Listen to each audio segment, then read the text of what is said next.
I want to sell my company off and I want to go to America and do burnouts. I don't know where or how or when or what anything. Like I just want to basically just wing it and just, rely, like sort of count on myself to make something happen. Kyle, buddy, how are you, mate? I'm good, mate. As I mentioned before, I'm a bit jet lagged. I've been in the country about 40 hours now, so yes, I am. I'm finally starting to feel human, and I'm glad to be here. Yes. Well, cheers for coming down. Thanks for stopping in. I know, as you said, you were, got a lot on. Juggling a little bit. Yeah, it's never ending, unfortunately, for my life. So, I've said this on air a few times, but for anybody that's been living under a rock and doesn't know your face, they might know the name Luxifer. Yeah. You have been involved, like your last couple of years must just like feel like a fucking whirlwind. Yeah, it's 2 years ago I decided that I wanted to change the way I live my life. Yep. And I had a really successful bitumen company, like a road company. Yep. And, things were good and I had a lot of employees and I'd wake up in the morning without stresses and, obviously work has its stress. But I decided for whatever reason, you know what, I think I'm pretty good at what I do.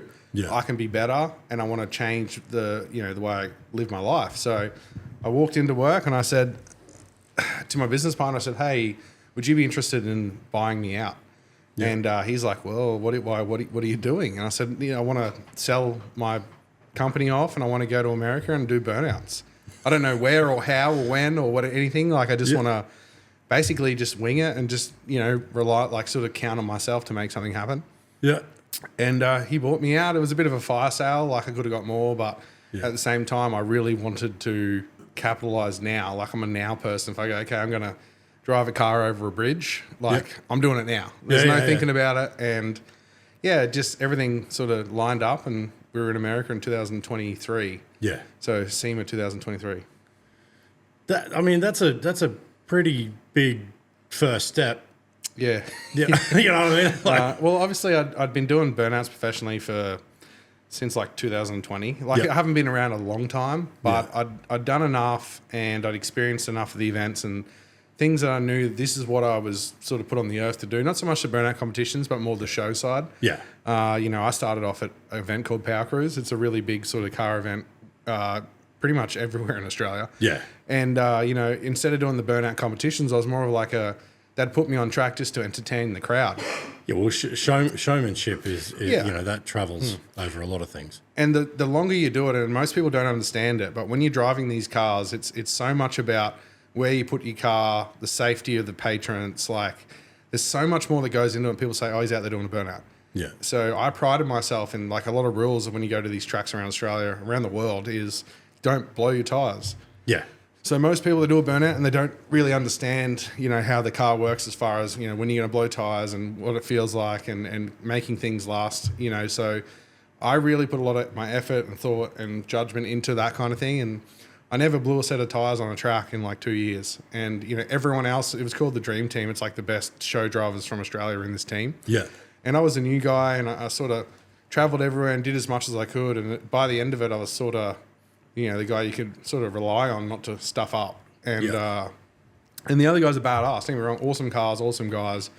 But they just love to, just send it and hit grass and pop tyres. And And at the end of the day, I treated it like a bit of a, like a pride thing that I could make, do the things we had to do and didn't vary outside of the professionalism. So that was what I saw myself. I never saw myself as a burnout driver. I like burnouts. Yeah. My car was good. I'm good at burnouts, but I was never like, oh, I'm a burnout driver. No, I'm a show driver.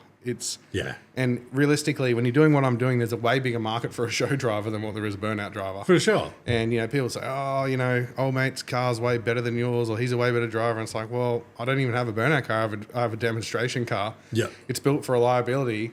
It'll make 2,000 horsepower, but it's a Toyota Hilux that handles like a slug. You know what I mean? If I wanted to win, I wouldn't build a lifted thing on 35-inch mud tyres, with a 9-inch hung off the leaf springs on the back. Like, you wouldn't do that. No.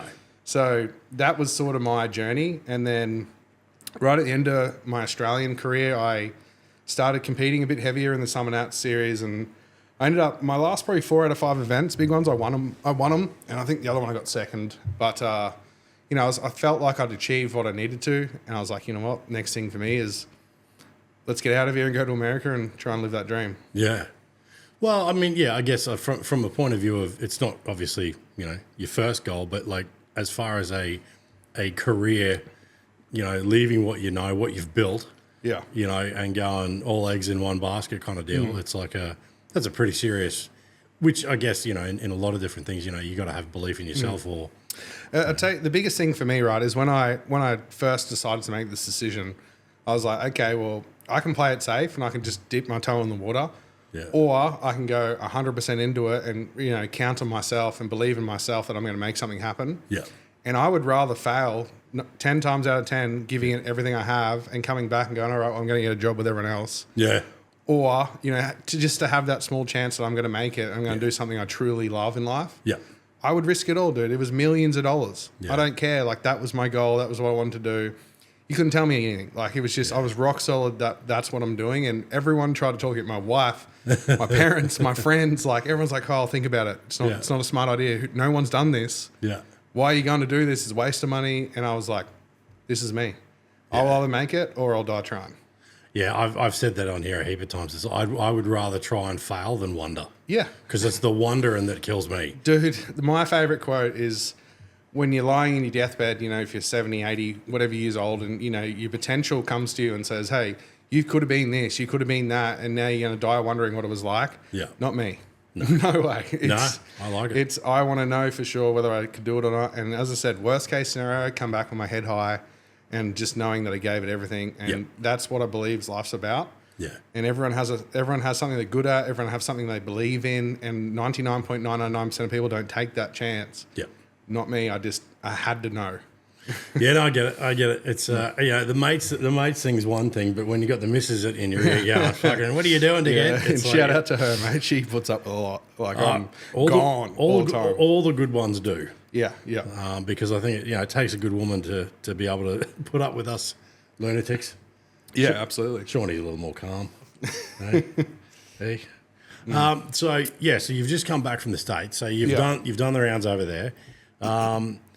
And you've some of the stuff that I saw, you've done some of my dream stops because you went in, I saw the Gas Monkey one and over there, Diesel Brothers. Yeah. I met Richard Rawlings from Gas Monkey in Sturgis. Yeah. He had lunch with us and he basically, we went into it, he was opening his bar in Sturgis. It was a grand opening. Yeah, right. And me and Weston went in there and we're talking and Richard's basically talking shit about burnouts. Yeah, yeah. And his guys know me sort of thing, like we talk on social media and they're like, yeah. Yeah, like, shut up, Richard. yeah. And then they ended up seeing a video or something along those lines, and he's like, "Let me buy you a beer," and he brings beers over, and we're eating all his food, and the place was packed, and he sat there and talked to us for half an hour. Yeah. And I was like, "This dude is a legit good guy," you know. And but opportunities like that happen every other week there. Wow. Like Diesel Brothers. So when I was a kid, Diesel Brothers was my favorite TV show. Yep. My parents couldn't afford Foxtel, so I'd go to my friend's house, he'd record it, and we'd watch it together. Yeah. And like Diesel Dave is like, he's known as the nice guy, really, really good guy. He's exactly the same in real life. Like, I met him at a monster event in Salt Lake in Utah. Not even him, one of his guys' hands. He's like, hey, if you ever want to come to, the HQ and do a burnout, like open invitation, I'll make it happen. I was like, what? Yeah. I was like, dude, I'm coming. Like, I am coming. And he's like, yeah, whatever. Yeah. Sent me a message the next day. Hey, where do you want me to go? Yeah. And Dave was there and like, it was just, it's surreal, dude. For like an Australian that like, we think of America as this wonderful, great, like unicorn basically. Yeah. And you get there and you sort of go, oh, it's got the same shit we got. And, there's ups and downs. But then you meet these people that have been your idol for your whole life. And like, I never get excited when I meet famous people, really. It's like, oh, how you going, mate? But like people like Diesel Dave, dude, it's like, am I dreaming? What's going on? I watched this dude growing up. And it was just, that's what I mean. You get sort of used to it because it happens a lot. Like another example is there's a guy called Goldberg. He's a wrestler. Yep. Probably know of him. Yeah, yeah. He was my favorite wrestler, right? So I go to this burnout event, doing a burnout, driving my car through there. He like stops the car. He goes, brother, what is it like? Talking about it. Yeah. And I was like, what the hell? He goes, that's the coolest thing I've ever seen. I was like, yeah, man. He goes, can I get a photo? I'm like, what? Yeah. He gets a photo in the car, and then the next day I saw him at a VIP thing with Dodge. And I was like to my mate Weston, I said, man, I don't want a fangirl, but I need another photo of Goldberg. Yeah, I need it.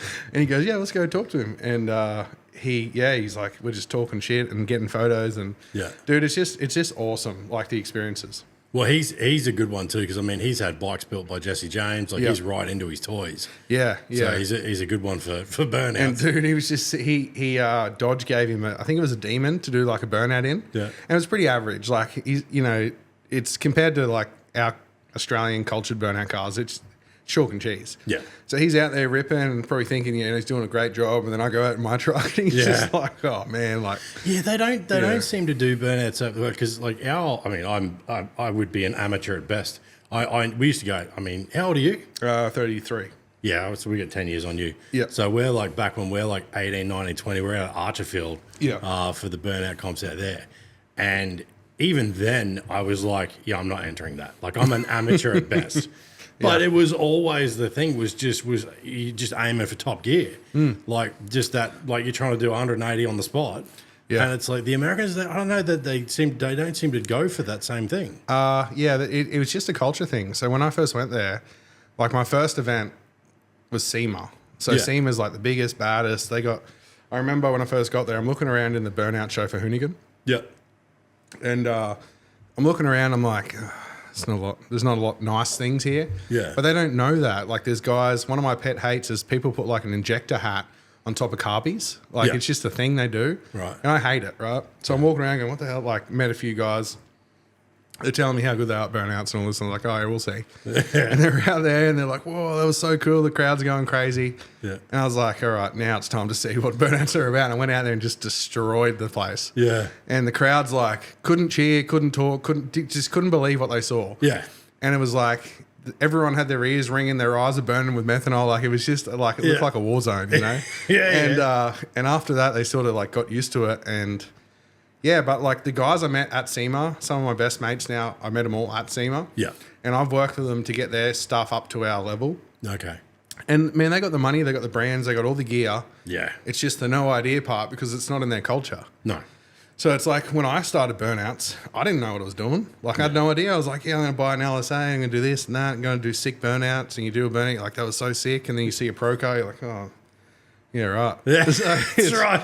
It was like that. And they're getting to a level now where they can start beating Australians. Yeah. Not the best Australians, like they're going to have to really up their game for that. But coming into like, between around the 20-ish ranked Australian dudes, like somewhere just out of the top 10, if they, like, they're there. So their driving skills getting better, their setup's getting better.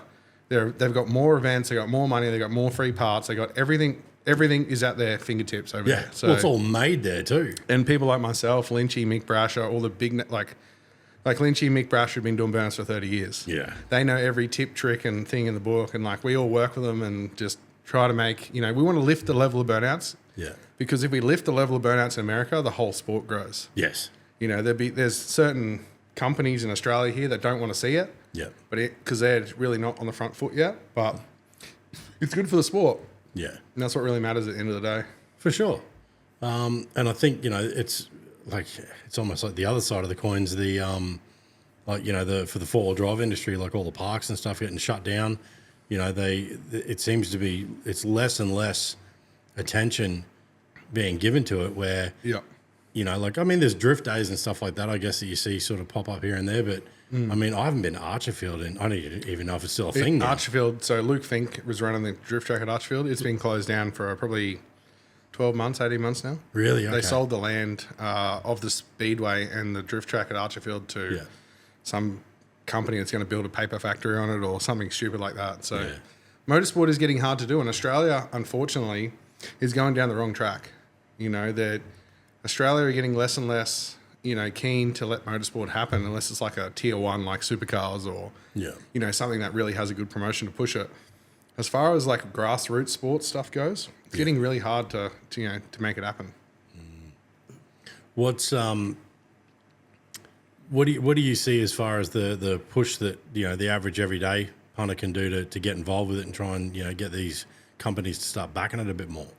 As far as like sponsorship or? Well, no, more from a consumer point of view. Like, so someone like me who just enjoys it, but, is quite happy to sit there and go, Yeah, no, okay. I remember my VL Commodore days, but as far as going out and watching, like the consumer level, is there like more events or more things that people can start making noise about, getting it to happen more? Or well, the biggest drama is like insurance and stuff now. So insurance is so extremely hard to come by in Australia. So the prices really gets it out of most people's grasps. Yeah. So you in track hire and stuff like that. So say Queensland Raceway, I don't know the prices.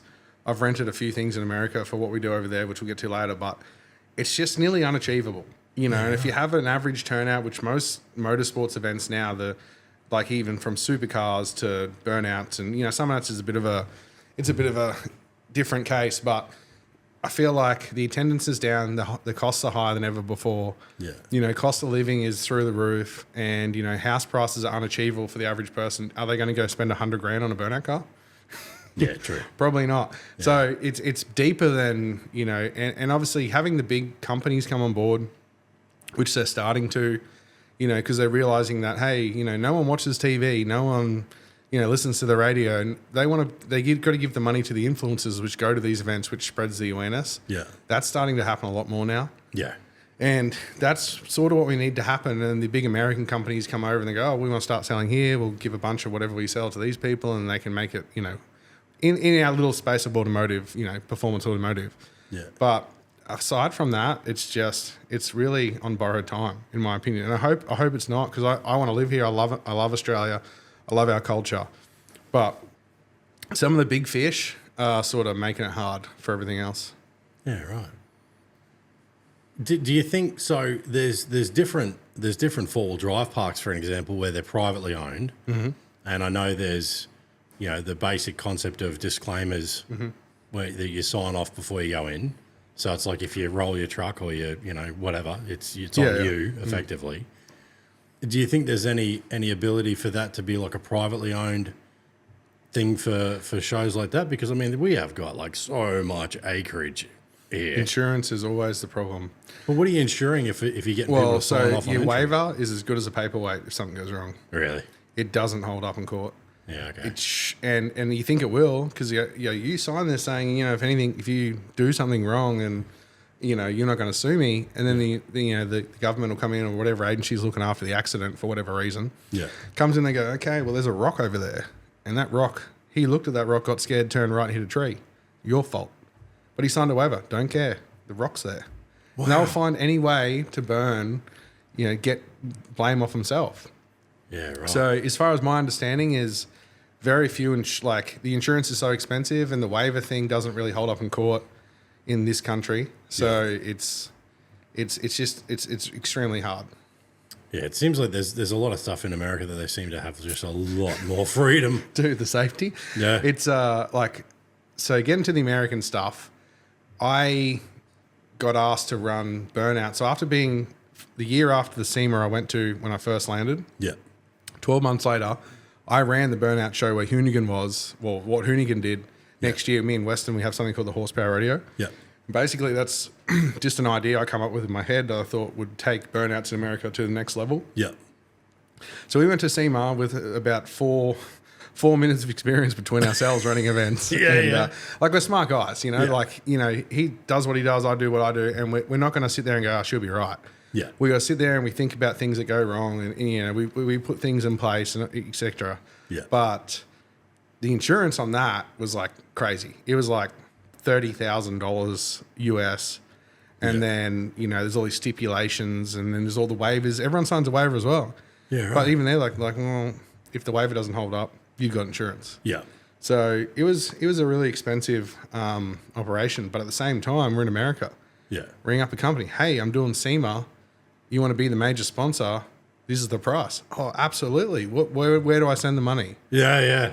We had one sponsor that paid for SEMA. This is 2 weeks out from SEMA, by the way. Right. A lot of big companies have a budget. Yeah. Everyone we rang was like, that's an awesome idea. We just don't have any budget. Yeah. But then we tried another company, and they're like, oh, yeah, we got that. And it's a lot of money. Yeah. Once you got into and once we started buying all the banners and making everything, all the mechanics work behind the transport and everything. Yeah. It was a lot of money. And we walked out of SEMA with, sort of not really behind, but not in front, sort of just about level. Yeah. And that was on 2 weeks prep. So that's why events in America work, because the support they get from these companies is just out of control. Yeah. So we don't have that in Australia. Like, I was sort of talking to some of the guys that run the biggest events here, and they're like, how does it work? You're not selling tickets. How do you afford all this stuff? And I was like, well, sponsors. Yeah. And I mentioned how much it was to one of them. And he's like, man, that is bigger than any sponsorship I've ever seen. And he runs the biggest car festival in Australia. He used to own, the biggest car festival in Australia. Right. He doesn't anymore. And he was like, you sure? Was there an extra zero on there that, that shouldn't be there? I was like, no, I'm serious. Like, these guys, they're so supportive. And even the guys, like the drivers. So there's 13 Australian drivers in America now, and I'm responsible for probably over half of them. Right. And it's one of those things where they'll come over and they might not have a big following. And, in Australia, like, when it comes to burnouts, I'd have the biggest following on Instagram, TikTok, all that stuff, YouTube, whatever. And it's like, for me, if I went to a company like SP Tools, which SP has helped me out, I only asked them for a little bit. I've never really done much with them, but so just example, VP or something, right? I said, hey, I want to come on VP and I really want some free fuel. And like, oh, we could probably give you, a couple of drums a year and a tent. And this is like the biggest one of the bigger followings in the scene, one of the most recognizable cars in the scene. And they're giving you like peanuts. And that's because their budget's low. They're good people. And that's like a win in Australia, is like, I got free fuel or free tires. That's a win. In America, it's like, I got $28,000 worth of stuff for my car in the box, and I'll just send it to you with 3,000 Instagram followers. Like, it's just... It's different game. It's out of control, and like, you meet these people over there, and just the support you get as an average Joe or just a guy out there trying to live his best life is awesome. And that's the best part about the American scene, is the money they spend on that kind of stuff. I think there's obviously, like we were talking about earlier, is the sheer volume of numbers different is hard there too, because it's like you said, like what are we how many people are in Australia? 30 million, 33 million. And they're like 300 or something. 330, yeah. So, it was something we were talking about ages ago. Remember, it was the whole population of Australia was the same as New York, or something like that, in 2000 or something. Another beer? Sure. There you go. How much money? We did. For those that are watching, we didn't prep it because someone wasn't going to have a beer, but we're into it anyway. Yeah, I'm way more inclined to talk loosely with a couple of beers. There you go. That's it. See, half the thing is normally the cameras and that, but you've been in front of more cameras than the average bloke. Yeah. No, it doesn't worry me now. No. What's thank you, sir. Thank you, mate. What's what's the when you're going over there though? Do you think it's just obviously they've got more people, more money? Yeah. Do you think that I'll get him out of your way. Do you think that is what allows them the freedom to follow and support more of those passion projects? Or do you think there's a genuine, they just like it and endorse it more? I think, people like it all over the world. Like, I've met execs from Australian big companies. I've met guys from American big companies. Like, for example, on the weekend, I was talking to one of the social media he's a social media manager of a really, really huge company, like Holy Performance. And like, they're just supportive. And I was talking to him, I haven't really used any Holy products on my cars because one, it's not as popular in Australia as the other stuff. But I do use, like, they own Simpson helmets. They own like 70 different brands. Right. So there's something you're going to want in there. You know what I mean? And, I'd never spoken to anyone from Holly, and he's coming. He goes, "Hey, Kyle, how you going?" I was like, "Oh, good, mate. How you going?" He goes, "Oh, I'm such and such from, Alex from Holly." I was like, "Oh, okay, cool. Hey," and I remember I was like, "Oh man, I just wanted to thank you for what you're doing for everyone," because I see a lot of the guys I've got over there.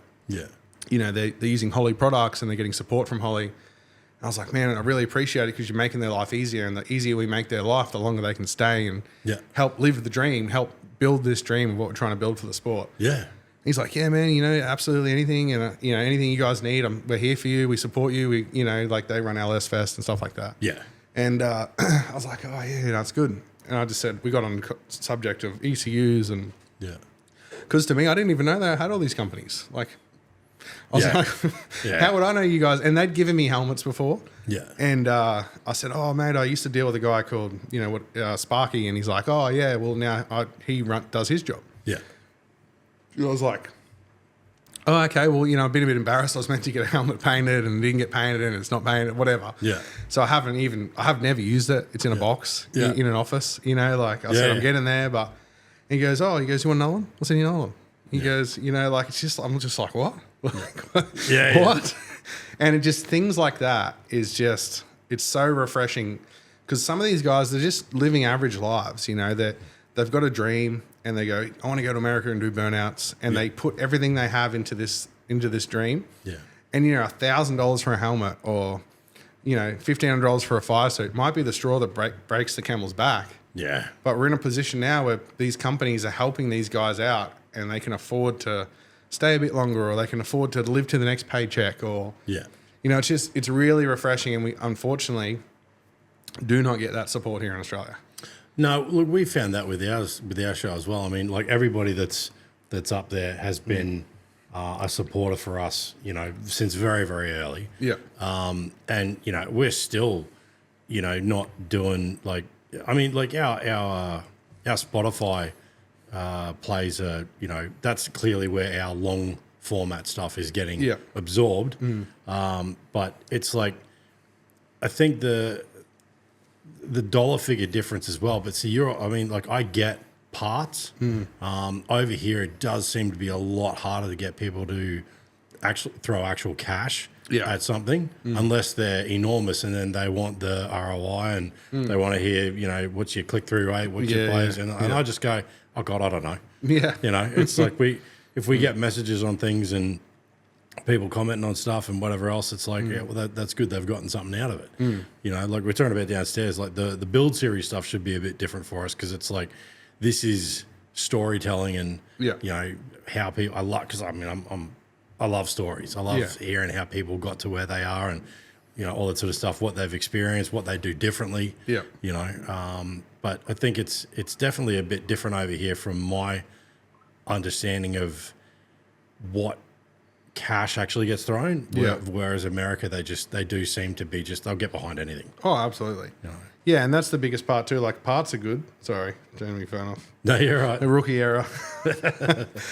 So parts are good. But as I said, the cash goes a long way, and that's the biggest, you know, defining thing I can see is the cash is there, the parts are there. Yeah. And you don't have to be a superstar to get them. That's another big one, you know. Yeah. So no, it's a good thing. What's talking about that? Like you've been going, you've been doing this for a while. What would be some bits of advice you'd have for people like looking to go chase their own dreams with the whole YouTube side of thing? And YouTube, when you don't do YouTube, it seems easy, you know. And I made this mistake, and as I was telling you before, I thought like it's like Instagram, right? You make something sort of cool and it just gets views, you know, and it's so far from the truth. The truth is it's a really in-depth learning curve. Yeah. And I was lucky enough, as I said, one of my best friends is Weston Champlin. Yeah. He's a giant in the automotive YouTube scene. Yeah. And obviously I learned mostly the things I knew from him and his brother because they're so knowledgeable. And not that I'm like learning it to do it myself. I just like understanding the way things work. Yeah, for sure. So I learned so much from them, and then you look back at like where I was when I first started YouTube. As I said, I did it for a joke. Yeah. I never wanted to be a YouTuber, and I was like, just a mate of mine was talking a bit of smack, saying he's the biggest YouTuber, Burnout guy, and I was like, can't be that hard. Anyway, I beat him, and he still owes me a tattoo if he sees this. Yeah, yeah. And but like I was so naive, and I was like, oh, it can't be that hard. You know, I've got a cool cars, I can tell jokes, I can be funny. Like, that's going to be enough. And it's honestly not. It's not enough. And you need to be so switched on when it comes to, as I said, thumbnails, titles, concepts, camera angles, audio. Like there's 1,000 different things that if you don't get right, makes the viewing experience unwatchable. And if people aren't watching your videos or people aren't clicking on your video, that it's never going to be seen. So and you're going to spin around on that dead zone, you know what I mean? And then you start to understand stuff and you start to get a hip and you're like, all right. And I think my biggest month on YouTube, I made $20,000. Wow. You know, as a person doing YouTube for 3 months. Jesus. So it's like, and that's not including sponsorships. Yeah. Dude, I've had sponsorships where people go, give you 10 grand to do a 30-second ad. Really? I'm like, Sweet. Yeah. Go do it. And the video does bad because of the ad. And you're like, I don't care. This guys gave me 10 grand. Yeah. You know, and they're just after My audience, your face on their gear or vice versa. Yeah, like nothing's hard. It's like, this is the scope. Like the video I referenced, it was like a people would go get like therapists or something, you know? Right. And it was called BetterHelp. Yeah. And it was $10,000. Yeah. And I was like, and I signed a contract and it was going to be a great thing. And then my videographer got banned from America because he couldn't prove his like income. Right. And so I had no videographer, no one to help me edit, nothing, no one to film. Like it was just me. Yeah. And I was like, had this contract coming up, and I come back to Australia, and like they messaged me like, just let you know, contract deadline is XXX. Yeah. I was like, oh, I need to do something. Yeah. So in my head, I was like, right, I got this Hilux, because I'm a Hilux guy. Yeah. And I had a Hilux, and I was like, I need to make a video in the next 48 hours. What can I do? I'm thinking there, I'm sitting in my shed going, oh, I don't know what to do. It's 10 grand I want to miss out on. Yeah. So I just went to Bunnings, dude, and bought a bunch of wood. And I screwed the wood to the car and cladded the whole car in wood and took it to Bribey Island and just smashed on the beach all day. Yeah. And the video, I thought, come up really good. It got really bad views, like 20,000 views or something. Like it was terrible. Right. And I thought it was a great video. And that's the thing. Another thing about YouTube, you look at it and go, we're finally off to the tropics. What the hell have you clicked? Speaking of video. so, and that's, the other thing with YouTube is you think like you got a banger and it's a great video and then it just doesn't get the views and it's really disheartening. Yeah. You know, but anyway, I did the video. They paid the money, and I was just like, "How good's this?" Yeah. You know, and I know what the top guys get paid. Yeah. And it's like life-changing money for normal people, Right. and they're banging them out left, right, and center. Yeah, well, there was something that I don't know if I haven't noticed. Well, I mean, clearly I haven't noticed it, or it hasn't been there, or whatever. But there was a Whistling Diesel one I saw the other day. He was, I don't know, they were doing something like 10 grand on the stock exchange with some bloke or whatever. Yeah. And halfway through it, he starts talking about something to do with like your details online and security online and so stuff like that. that's another one I've done. It's I should know these names. That one wasn't as big. Same agency. So that's what you call an ad integration. Yeah. So they'll give you a scope, and so someone Whistling Diesel size, I'll go, here's $100,000 US. Right. Put a 30-second ad in your video. Yeah. Half, like they'll say first 5 minutes or second 5 minutes or first 30 seconds. The closer to the front, the bigger it goes. Right. So that is like, you know, it's pretty big dollars. Wow. So they make more money off that than what they do views. You know, because a lot of them, like Weston, for example, he hits anywhere between 1.5 to 5 million views. Some of his older videos like 20 million. Some of them pop off, and then, but like I know what he makes out of that compared to some of the ads they do, and it's pretty decent. So, well, that's the thing. I think it's like it's like anything. It's like money makes money. You know, being able to produce something and then have the right people do, like you were talking about the editing and the thumbnails. And, because a lot of this has been just I mean, in all fairness, it never really started as a thing. Yeah. It was supposed to be just fun. yeah, And it still is fun, and I love stories, but it's like we're a year and a half into this now, and I sit back and I go like, I mean, what I know you could write on the back of a postage stamp with a big Nico, but I still know more than I did, and I look back at early stuff and I go, gee, like I would love to have known this then, but that knowledge makes me sit here now and go, fuck, what do I not know now? yeah. You know, which is just hurts your head when you're trying to do everything else. You're going forward. That's all that matters. Yeah, for sure. And I do the same. Like I made a recap video of my whole 24 season. Yeah. And I was watching it. I actually watched it today because I was waiting for a meeting. I had half an hour to kill, and I was like, because I was like, coming on a podcast, I should brush up on what I've done in the last 12 months. Yeah. You know, because I just got so much going on in my life. And so I started watching this recap video. Yeah. And I was like, man, I was bad.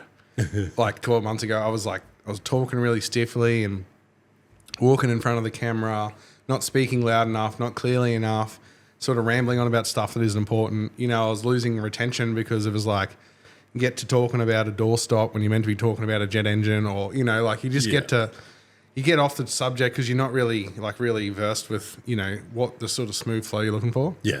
Then you go back to the later videos, you're like, holy shit, I killed it. You know what I mean? That's where I'm at now. And who knows, if I end up taking YouTube back up in 12 months, 24 months, I might look back and go, geez, I was terrible. You know? But if you're not growing, you know what I mean. It's no good. But if you're going somewhere forward and you're getting better, that's all that matters. Oh, that's it there. Yeah, 17K, even worse. That's gold. Good Lord. So it's all the aerodynamic nature of a brick. yeah, I thought it was a great video. I still think it's a great video. Yeah. Without much concept and without much really going on, apart from of the obvious wooden car. Yeah. But my editor's really good. That's gold. And yeah, things like I pulled up to the fuel station and I forgot to cut a hole for the fuel, so I had to get a tool out and cut a hole to get fuel in it. Like, that's fucking something I'd do. Oh, very cool. yeah, so it's and like my favorite video is obviously, we'll get to that later. But yeah, it's that's what I mean. It's such a journey and such an exciting thing. I just wish I really liked making a YouTube video more than what I do. For you, is it the coming up with the concept and the filming and editing, or it's just being on camera? Like, what is it like? I love being on camera. Like, I'm on a lot of Weston's videos. Yeah. And I love being on his videos. Best thing ever. We get to dick around on someone else's dime, and it doesn't matter if it blows up or breaks. It's better for the video. Yeah. But for me, I can't. I've had really in-depth conversations with like the guys, and they're like, "Man, you're really good at it. You can stick to it. You'll make it. Like we'll help you. Yeah. We would want you on our channel every day if you would move here. Like that's what they want. Right. I was like, I'm not doing that. But I can't actually put my finger on it. I don't know. It's just something about it where it's like the stress of doing well. Yeah. Because I never want to be bad at something. No. So I'm like, like, what was if video bombs, or what was if, the car doesn't turn out right and I've got no, it's a bit of that. As I said, I love to share my experience. I used to care about what people thought of me. Yeah. I no longer do. Yeah. Which is what you have to do. That's nice and freeing when you get to that point. Yeah, yeah. And honestly, I love the best thing about YouTube is that the exposure you get with brands and stuff. Like, when you're building something, you can have, I got 100,000 Instagram followers, 180,000 TikTok, whatever. I don't even really post much. But you mentioned you got 50,000 YouTube subs, and it is a different game. People just wet themselves over it. I don't know why. And it's not a lot. To me, that's like you're starting out. It's not something where you say a million, different story. Yeah. But the help you get from brands and people just because of the YouTube content is crazy, and for that reason alone is why if people want to start a YouTube career, that is a great way to do it, because the exposure that it gives you and the way the brands look at how YouTube views are integrated into real life is huge. And I believe in 5 years' time, people aren't watching TV like they used to. They're not listening to the radio. They're sitting down on their TV and they're opening YouTube and watching, a couple of episodes every night. And that's the future of, entertainment, in my opinion, apart from obviously Netflix and stuff. But yeah, that's obviously a big one. But it's all based on, all of those things are based on the fact that there's not a specific day and time that you have to be there to watch it. Like we were talking about this not that long ago with the boys. It's like, we were supposed to have the build series be released on, I think it was 7.2 or 7.8. Yep. And their whole thing was like that they had to do the premiere of it. Like we couldn't have uploaded it first. Yep. And it held off for whatever reason regarding bloody money and then selling ads and all the other crap they had to do. Yep. And we were sitting down looking at it not that long ago. It was like, it's Saturday Arvo, which when I first heard it, I was like, oh, that's awesome. Yeah, yeah. But someone said it to me. They're like, you do realize like everybody that does what you do, like goes busy. out four-wheel driving, they're out doing that on a Saturday Arvo. They're not watching TV. No. Wednesday, sorry. Yeah, no, you're right. And the viewership was only like 150,000, and it was only for that half an hour slot. Yep. So it's not a great amount of people, and it's once only in a specific time where the people that would be watching it are out doing it. Yeah. I was like, this is shit. Yeah. When you actually look at it, it goes, well, that's actually not as good as I sort of thought it was. No, and as I said, you take a Wednesday night at 6:30 p.m. over Saturday, Saturday afternoon any day of the week. Yeah. When you understand the mechanics. Yeah. So, and that's what the biggest thing about all this stuff is, right? Is when you step back and you think deeper about the way things work, it opens your eyes and you start to understand why people do certain things. And, and that to me, that side of it to me is more appealing than actually making videos. Yeah. Understanding it and you're playing the game. You know what I mean? Like when I play a game, I want to figure it out. I want to get to the top of the game. Yeah. With YouTube, nearly impossible. But Yeah. I love the chase, and and as I said, I'm pretty sure I'm going to go back and start making YouTube videos Yeah. because I've got some badass stuff to build and I've already got it, so I may as well film it. Yeah, And yeah. it just, but that's what I strive for, is doing well in the stats, you know, and when you do well in the stats, you know you're doing something right. And that's my biggest pressure, is not doing well. So Yeah. yeah, it's hard to explain, but that's probably my downfall, is like, you know, if something tanks, I'm like, I'm done. I quit. You know, Yeah. You know, I can't control it. It's like a unicorn. You know, it's there, but it's not there. You know, and that is the hardest part. Physical, real life stuff, real business, where you're trading. You know, you're shaking hands, making deals, and different story. You know, you're going, taking your car, flying around the world, doing burnouts. Real thing. Yeah. YouTube videos. What's the algorithm want? No one knows. You know, what's a good title and thumbnail? Nobody knows. Yeah. So it's just like a mythical thing that you just got to understand. But you know, once I sort of start, I can't help it. So I think it's also, I mean, there was somebody that I saw years ago, Alpha M, Aaron Marino or something, I think his name is. And he's got like 6 million something subscribers and all this sort of shit. And it came up on the feed the other day, and I scroll back, because now that I'm looking at YouTube videos a bit differently, I'm like, oh, see how many views something's had. yeah, And they're nothing. They're they're a few thousand at best, and not a few tens of thousands, like a few thousand. Yeah. And like, this dude's got 6 million subscribers. Like, I don't understand that. And when we've been looking into this, like, and you were saying downstairs, like, the subscribers is a good foundation to promote. Like, yeah, we've got this base. Yeah. But all the guys, you know, that have, whether it's Whistle and Diesel or, I mean, Rogan, any of them, Gas Monkey, it's like the views are all usually a lot more. Yeah. Because it's like, you know, whether they've got followers or they've got people that watch them that haven't subscribed or whatever. Yeah. Oh, it depends on the channel, but Yeah. it's not substantially less. Like if you got 6 million views, subs, and you got a couple of thousand views, it's never that low. No, But if you- there's something real weird there. If you had 5 million subs, it'd be, you know, normal to have, you know, 1.5 to 2 million views an episode. Yeah. It's never like more unless you're on the uprise. But dude, there's people on YouTube that cut soap and have 20 million subs. Yeah. You know, like it's just, there's a niche for everything. And, you know, as I said, the biggest thing that sucks about that is you get paid differently for what you do. Yeah. So if you're a finance channel, you might get $30 for every 1,000 views. Yeah. If you're a car channel, you might get $12 for every 1,000 views. This is YouTube paying. Yeah, YouTube AdSense paying. Yeah, so Yeah, right. and then when your brain starts to wrap around that kind of stuff, and then the ad placement and all this stuff you're thinking about, saying different words to attract different audiences to get a better pay rate out of YouTube, like, dude, it's a full-time thing, and you got to be real intelligent to work it out. Yeah, right. You know, there's no one of these big creators you go, oh, he's just a bit special, like he's just funny and, you know, he's cool. Yeah. He's a real badass. See, that guy's legit intelligent as hell. Yeah, right. Because you cannot make it when you're not. Yeah. If you don't know how things work, as I said, you can have the greatest content in the world, but if no one clicks on it and watches it, guess what? No one watches it. So Yeah. it's interesting when you really dive deep into it. What's as far as the you were telling me the other day, just before the show, the biggest thing that stands out for me as far as time management for you was your 5 weeks. What was it? Five trips in 5 weeks or something? Yeah, I got some. I'm just working through some contracts at the moment. Yeah. And I was, you know, I'll be over there at an event, and then someone will come and go, "Hey, you want to do this, Kyle?" I was like, "Yeah, no worries." Yeah. Look up my calendar. Nothing on that weekend. No worries at all. Yeah. And then in Australia, people remind me of things like you know, like big events I've already committed to. Yeah. I'm like, oh no. Like they don't overlap as far as saying we can. But as I said, I was sitting down today, penciling in some dates because I want to run some more events in America. Yeah.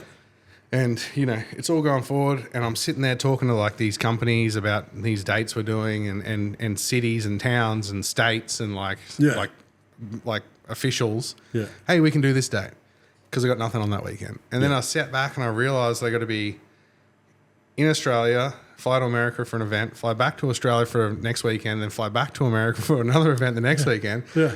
And then back to Australia. It's like 5 international legs, Yeah. 5 weeks. That's a lot of jet lag. That's a hell of a lot of jet lag. And I'm actually trying not to think about it because it's going to be terrible. But, you know, that's the thing. You gotta suck it up. And, you know, like I'm not flying first class. You know, I'm in the cattle class with everyone else. I'm not paying $14,000 for a return flight. Yeah, that's nuts. Yeah. You know, as I said, but you do it because, you know, it's part of the deal. It's part of the, you know, I'm not driving a forklift every day. I'm driving a 2,000 horsepower burnout car. Yeah. But at the same time, you still got to, you know, put up with the flights, put up with the, you know, the schedule. You might have to, like for the stuff I'm doing in Australia, I got to build a car before that because my main car's in America. Yeah. So I've committed to these events. So I have to build an event, build a car for the event. I'm still personally responsible for making sure it runs. If it breaks, like the first week, I'm like, I have no time to fix it. Oh, you go. I've got something in America. Yeah. It's then your whole schedule's gone to shit, and then you're letting people down. And the biggest thing I find I pride myself on is like, if I tell you I'm going to be here, I'm going to be here. Yeah. You know what I mean? And you have your word, and if you don't stick to your word, well, then people don't trust you. And I just think it's a shit quality as a human, you know? Yeah. And so, like, it stresses me out. Yeah. So, yeah, it's. But hey, I signed up for it. This is what the life I want to live, and Yeah. if I got to fly around the world, you know, and I got to make it happen. No, I totally get that. I think it's always it's funny. It's like you sit back and you watch. Like I remember watching Gas Monkey when you know they were still on Discovery and the timelines and deadlines, and I always used to sit back and go like, surely it's got to be at least 50% bullshit, you know. But when you look at the people that are like yourself that are sort of wanted everywhere. And for everything, Yeah. it's like there must just realistically just always be conflicts of time. Yeah, it's ridiculous because I've seen it. Been lucky enough to peek behind the curtain. You know what I mean? And as far as the YouTube side's one thing, TV is way worse. Yeah. TV is like I had an in-depth conversation with Richard from Gas Monkey about what happened at Discovery. Yeah. And then I've spoke to a lot of guys from like Street Outlaws, and you know they were at Discovery, and then the Diesel Brothers, they had a Discovery issue. And it's just like, it just zaps the life out of you. You know what I mean? And their deadlines and their stupid shit they want to happen. It's a really, really demanding sort of, you know, thing to be behind. And it's I'd say most of the time, like they make it look better than what it probably actually is. You know, right. Not to mention the financial burdens either. Financial burdens for the show, for the companies, for the businesses. Like they don't walk in and go, hey, here's your contract's 10 million or 1 million, whatever it is, and go, there's your money. It's like, no, you got to survive until we make something great, and then we'll pay you in installments or whatever. You know, it's so you're sort of carrying it, and like even with myself, it's like, okay, I got to do X amount of work, but like they're not going to go, oh yeah, here's all your money, here's 30 grand's worth of flights. Yeah, you know, so it's extremely stressful on multiple fronts, but as I said, you just got to make it happen. I think I reckon the only benefit from that side is like, okay, if you want to do a show, because obviously the initial thing is the benefit to the business. Like for someone like Gas Monkey, it's casting eyes on it. Yeah. And they go, all right, well, you're not going to make any money up front, but you don't have to worry about filming and editing and producing it. Yeah. So you go, okay, well, I kind of get that. But at some point, you know, because I know Richard's gone on a few different things over the years and gone, you know, I can't say what I'd like to say because I'll get sued. So it's like, you know, there's obviously a lot of shit. There's a hell of a lot. And the thing is, like, when you're naive and fresh and, you know, you go to these places and then say, you know, Discovery walks through the door and they're like, hey, you know what? We're going to make the best podcast ever. There's going to be dragons and, you know, fucking fireworks and all sorts of stuff going on. Yeah. And you're like, that's a great idea. Where do I sign, right? And you go ahead and you sign your paper. You just signed your life away. Yeah. You just signed, they own you, they own your kids, they own your missus, they own everything you got. Yeah. And because you're so excited about this, you know, this big check they put in front of your face, you're like, you just overlook the stuff. Yeah. And that was one thing that the guys sort of say, you know, like they try to, the season will finish and then they want to go and, you know, open a bar. Hey, guess what? We own that name. We own the bar. We own everything. And it turns nasty quickly. Yeah. So it's really, there's a lot more into it than what you see on you know, on the TV or the internet. Yeah, what actually gets put together for the show. Yeah. I remember that with like all the American Chopper stuff because that was where I first kind of got my exposure to all of it was, I don't even know, it must Orange have been County? 18, 19, OCC, American Chopper and the early American Hot Rod, Boyd Coddington stuff and, you know, like that was... I mean, I still don't understand a lot of behind the scenes for it, but it was always like, that to me just was like, if you're going to do it anyway and it's just being filmed, Yeah. then like, why not? That sounds awesome. Yeah. What I've experienced with the other show has been like, okay, yeah, I am just going to do it anyway. But now it takes twice as long because I'm filming it. Yeah. And everything's just like changing the camera angle and again, It takes the fun out of it, dude. and like you do something, you set it up, and you go, yep, that's a good angle. Go back, do the thing, go back to press stop record, but you didn't fucking repress start. You know, you're like, fuck, not going to do it again. Yeah. You know, So we get into things like building cars and talking about cars and doing events or whatever because we like it. Yeah. It's our fun thing. It's our safe place. It's our like, you know, you open your eyes in the morning and the best thing you want to do, I want to go do a burnout. Well, let's go do a burnout. yeah, Awesome. You go, okay, well now I want to get paid to do it. And I want to make the shots and I want to make the episodes or whatever. Yeah. And it really has a way of taking out the fun of things. And you go, hey, whoa, don't do that yet. We've got to film it. Yeah. We've got to wait for this. We've got to, you know, and like an example for me is I just ran my first standalone event about 2 weeks ago in America with Western. yeah, And it's called, as I said, called the Horsepower Rodeo. And it's a concept that we come up with where we go to rodeo arenas around America yeah. and we pave them with asphalt over the top of the arena and we do burnouts inside a rodeo. Right. And it was a huge success. It was a sellout crowd. We sold all the tickets. Like the people were packed. We generated a couple of $1 million of revenue for the town. Like it was a massive deal. And people think, oh, you know, Kyle's living the dream. I was that stressed. Yeah. Couldn't sleep the night before because the weather was really bad. Yeah. And if it rained, I was in the hole, you know, we're probably in the hole a couple $100,000 US. Yeah. Because we'd put so much, we'd paved the arena, we'd bought the insurance, there was a $30-something thousand fireworks show. There was a band's playing. There was X amount of merch we bought, you know. Yeah. If it rained, guess what? We refund every ticket. Right. So we would have lost out bad and it would have been like really hard to recover from it. Yeah. So 4 o'clock the morning of the event, weather's been great the week before. We went out there. My old life said built roads. So I went and built the pad with the guys. You know, everything was looking hunky-dory. 4 a.m. the day of the event was the worst storm I've ever experienced in my life in America. Wow. My RV, I live in an RV. I bought one. It's like a house on wheels. It's a big American one. Awesome thing to stay in. Felt like it was going to tip over. Holy It's on shit. hydraulics, jack stands. It's 40-something foot long, though. It's a big bus, right? Yeah. Thought it was going to tip over. So couldn't sleep. So I got in my car, drove down to where the show was, and man, there was 8 inches of just slimy mud everywhere. Couldn't get cars in, couldn't get cars out. I was in a skid steer for like 3 hours, just clearing mud. You know, day of the event. Yeah. Everything's wet. Burnout pads full of water. Like everything. Like it just. I was like, this is it. It's, you know, like weather didn't look like it was going to clear. Yeah. Someone, you know, I don't know if I was just blessed that day, but like I'd moved the mud and I looked up and I could just see the sun and it just ended up peering through the clouds. Yeah. And it was meant to rain for like another 4 hours. Yeah. And it just didn't. And I was like, it rained. The storm was coming to where we were and it just split and went around us.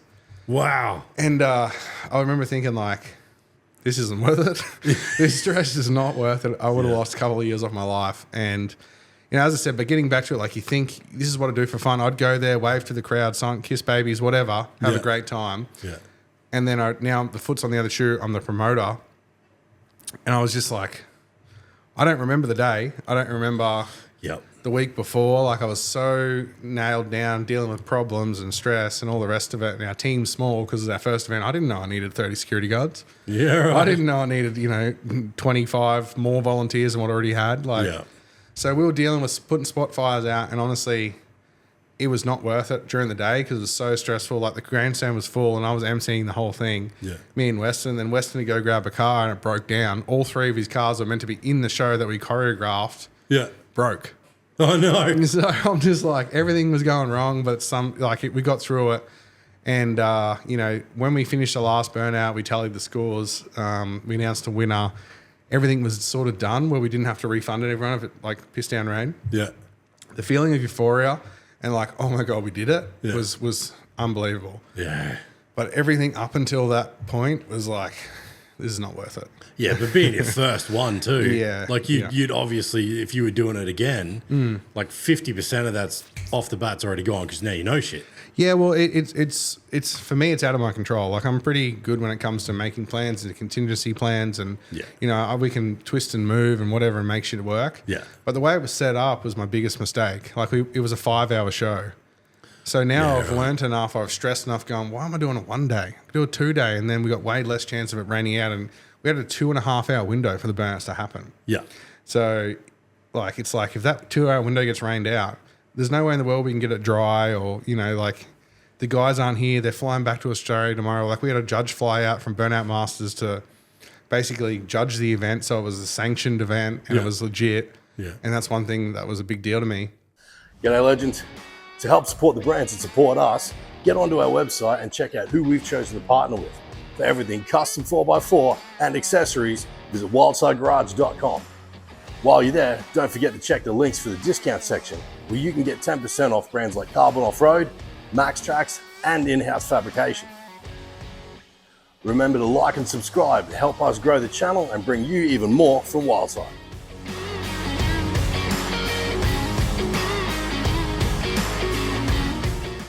What just happened then? Oh, was the fridge making noise? Oh, that was weird. I know. I feel like I thought everything turned off. That's crazy. I'll have another beer while you're up, Sean. You want one? Yeah, sure. There you go. I think I'm still stuck on you. You paved over. Sure. So what happened when you finished? How the hell did you get rid of it? Picked it up, put it in the bin. Good Lord. It's about $40,000 Australian for 3 hours. I was going to say wow.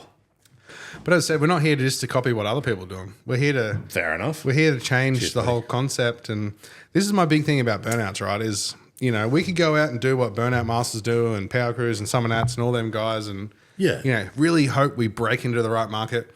It's not about that in America. It's about, let's revolutionize what we know. Let's take something that's pretty good, change it, and see if we can't bring it into the spotlight in a country that really, really has the potential to take it to the next level. Yeah. So, especially now they know how to do it properly. Well, they're getting there, dude. There's I couldn't tell you the amount of star power that's building burnout cars. Yeah. Like guys that you would never think would be in a burnout car, and they're big TV stars, and they're like sending me messages nearly every day going, hey, what about this? What about this? Like, yeah, right. It's like, it just blows your mind because we're on the right track. Cletus McFarlane, he's a YouTuber. You probably know him. Yeah. He started off the whole burnout thing in America. He come to an Australian event, I think it was Summer Nats, and like saw it in person. He's like, brother, this is the shit. Yeah. So he started off doing burnouts over there, and he does a fantastic job. Like, I went to his event, the first trip I went there, and I was like, I didn't know what to expect or whatever. And you get there, and realistically, because they're not really good at burnouts, they've got to do everything else exceptional to make it a good show. Right. And, he was the star of the show. His car's badass and that. And I went there and called him out as a proper Aussie and said, I'll come to your event, your town, your city, your fans, and I'll wipe the floor with you. Yeah. And we went there and we won the trophies. Like, yeah. And he's a good driver. He's like 90%. Yeah. And if I could spend 2 days with him, and he would be badass. But he's a busy dude. He doesn't have time for that kind of stuff. Or he even wants to learn. Maybe he's happy where he's at. I don't know. Yeah. But like, I went there and there's monster trucks and fireworks and like shit all happening left, right, and center, Crown Vic racing. I was like, okay, that's the secret, right? It's not so much the burnouts, because I get bored, right? I go to any big event in Australia, and if after like the top 5 cars, I think they're badass dudes. After them, I don't want to watch. Yeah. Because I've seen the upper echelon. Like, why would I want to go watch someone that's at 80% or, I've just seen that many burnouts. I'm like, I just can't, and it just doesn't excite me. But you see someone that's badass, and you're like, oh, it's so cool. Yeah, I think that's almost like an event management thing though too. Like you put your really good guys, or the guys that are gonna light the joint up last, or at least not at the beginning. Yeah, because then in the bloody 13th one, people are going, oh, "This is fucking ridiculous." But I tell you, the problem with Americans, their attention span, is a lot shorter than ours. So there's in Australia, like Brash and Nats is this weekend. Brash and Nats, in my opinion, is the best burnout event in Australia. Okay. It's in Sydney Dragway. Awesome pad, awesome atmosphere. The baddest drivers in the world are there. you know, it's an event I've always wanted to win. And every time I got into the final one year, my car broke. I threw a bloody converter bolts through the floor, nearly died. So Jesus. I've only done it once. Did I do it once or twice? Right. But you know, Mick Brasher, the owner of that, he just won my event in Kansas. So Wow. yeah, he's a good buddy of mine, and that's if I ever come back to doing burnouts in Australia, like I would, it'd be Brashernouts. Yeah. Yeah. But anyway, so they'll have 10 hours of burnouts, and there'll be fans that sit in the stands and hold a sign and jump up and down for 10 hours straight. Wow. Americans don't do that. Because they're so spoiled by the quality of events they go to. They got like, you know, for us, it's like, oh, we got Jimmy Barnes playing, or we got Daryl Braithwaite playing horses, and everyone's like, oh my God, it's so great. And they go, yeah, we got Metallica swinging in off, you know, cranes and, you know, Blink 182 jumping on stage. And like, it's just like the dopamine levels they have is probably a lot different to ours, you know? Yeah. So you got to hit them fast, hit them hard, and, you know, bring in everything to really compact it. Otherwise, I don't think the business model works, in my opinion. So that was my biggest challenge, was trying to keep them, you know, keep them excited for the whole time. And I think we did a good job. Everyone was there for the whole time and didn't get any negative feedback, or didn't get any really sort of low parts. Apart from breakdowns, you can't help it. But no. But I like the Americans, I guess, too, because obviously they're probably more used to traveling. Well, see, that's hard, because it's like, we've got people that'll go from here to Sydney, and it's like, what, 1,000 Ks? But for them, that's like there's 3 or 4 cities in that same distance. a lot more populated, yeah. Yeah. So like when it comes to, because even when you said 5 hours, I was kind of sitting there going like, I mean, even for me, like I could walk around SEMA for 5 hours. Yeah. I mean, I love burnouts. I could not sit down and watch burnouts for 5 hours. I'd be like, bring out something else. Yeah. You know, because I mean, even me is like, I guess it's kind of like what you said. But then, I mean, like the last burnout show I went to, there was something that was trying to do a burnout, and you know how when they're like underpowered and you can hear them squeal instead of spin? Yeah. And you're like, oh God, get off. Like, you know, like 10 points for effort, but fuck, you need something more. Yeah, and the thing is, like, a lot of cars in America right now paint the picture of a burnout car as some dude's clapped out Camaro from the 80s or 70s, and it's got a 350 Chev in it with like a little nitro shot. And it's like, yeah, I'm killing it. You know what I mean? Like, it's like, well, you're not. Yeah. Like, no offense, there's way more entertaining cars out there. And when I structured this event, I was like, okay, grassroots is important. Everyone needs it because that's how people get into it. Yes. But that's not me. No. Like, I'm going to take the baddest drivers in my arsenal that I can get a hold of and put them in one area, make the pad hard to drive, make everything against them. Yeah. And I want to see the champion, you know, prevail. I want to see the baddest dude there win the money, win the prize, win the championship, whatever. Yeah. So my whole goal was cut out all the shit. Yep. And you know, it's nothing against these guys. Like, I started somewhere. Everyone starts somewhere. Yeah. But at my show, I really want to make sure it's just the best of the best. Yes. So I've been lucky enough now to sort of build that business model up and have the ability to do that. Yeah. But also equally important as that when you grow in the sport is the grassroots stuff. Yes. I don't want to stand there and commentate a grassroots event or, you know, judge a grassroots event. So thankful for the guys that let anyone enter. And it's good money because, you know, people are entering at $200 a car, whatever. You know, get 100 cars, great. But it's more like I'm more interested in just putting on the best show I can. And for that, I need the best drivers. Yeah, that's also like, you know, if you've got your grassroots drivers, grassroots event, then, you know, they're all the ones that are coming up. That's the guy you have emceeing it is an up-and-comer. Yeah. You know, you don't have, what's the old mate that bloody, he gets paid $1 million to say, let's get ready to rumble. The old grey Bruce Buffer's brother. Yeah. It's like, you know, but the guys that are coming up, you go, okay, cool. Well, this guy's got some talent. You know, they'll probably do it for free. Yeah. You know, but you get them out there like working the crowd and stuff like that. It's like, I think there's, like, I love the grassroots stuff. I love the concept of, and I can't wait till our shop's able to get into and get involved with helping up and comers doing different bits and pieces. Cause it's like I love it. And it's like, I know the conversation, like Clayton from Method was a big one because he turned around in the very, very early days and he went, I don't know if this will go anywhere, but like, I want to be along for the ride, you know. But we're talking about two different things. True. Yeah. Yeah. And it's, I mean, and your higher end stuff is also, you know, it's mega dollars. Yeah. Yeah. And that's the thing. Like when you've got a chance to grow something which people have a certain, like imagine people like, oh, I don't like podcasts. They're just a waste of time. Yeah. You're not going to go and show them some dude that's starting out. And you go, hey, you don't like podcasts? Hey, have you tried watching Joe Rogan or this or that? That's true. And you're going to show them the best example you can because that's your best chance of improving the chances of it going anywhere. Yeah. And I sort of see it as like it's our personal mission to take the sport because I really do think Burnouts is a great entertainment sport. Yeah. In Australia, they do it very well, but I go to like someone else, I'm like, I am extremely bored.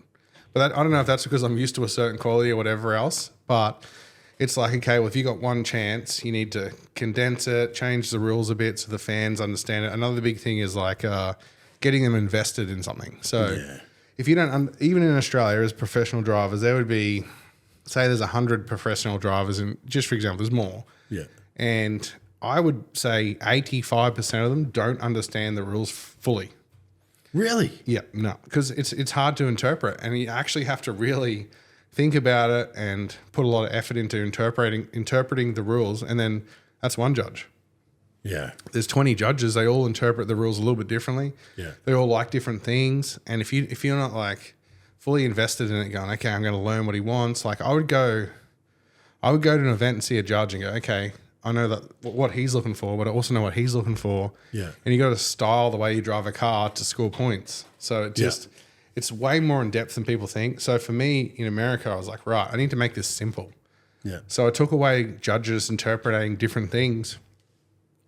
And I was like, okay, well, driver skill, let's just make it a visual aid. Let's go, okay, well, if you hit that corner of the pad, which in Australia is points because you've used the corners. Yeah. Let's set off fireworks. Let's set off a big corner like banner. Let's do something. Yeah. Where the crowd can go, sorry. The crowd can go, oh, he did well. He got the fire tower went off. Yeah. Oh, the fire tower went off there, and there. He did all four corners. Yeah.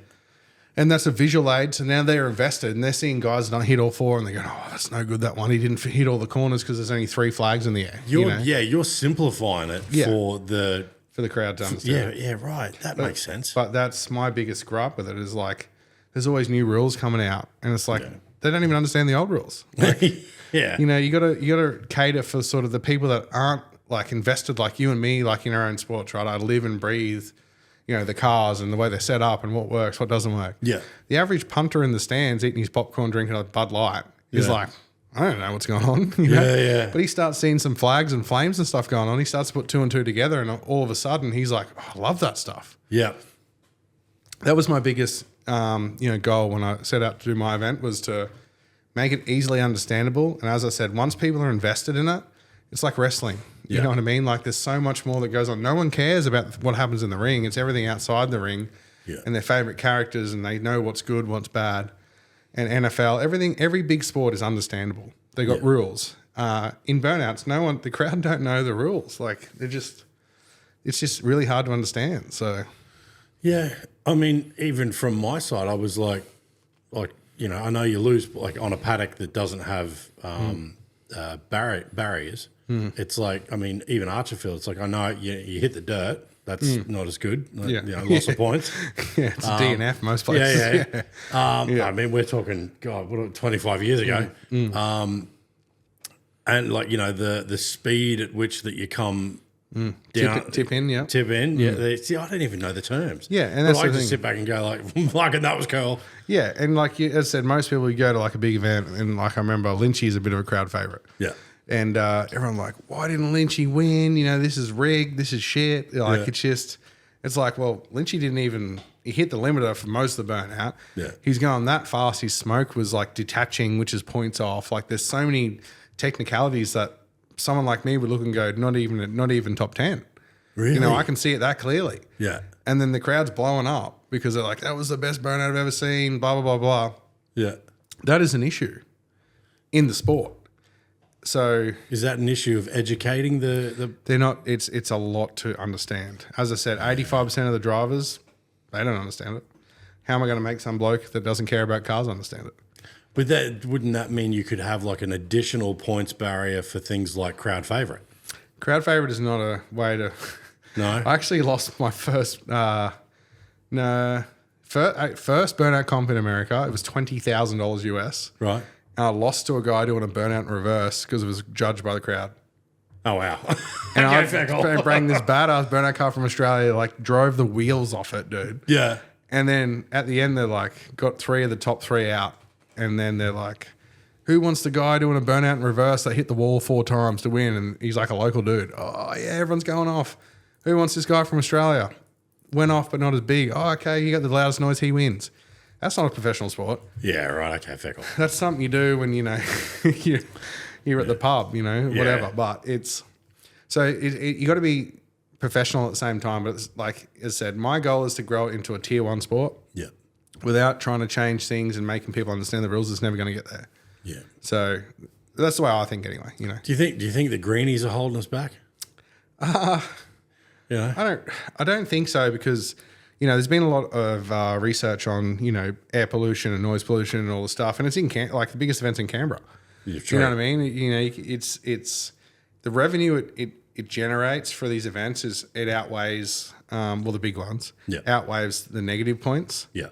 But no one wants to support the grassroots stuff because it's like not generating the crowds. It's not generating the local economy. Like it's just dudes going to wreckers buying old Commodore wheels and having a crack and learning. So the support's not there. But, I don't think the Greens are a fan of it. Yeah.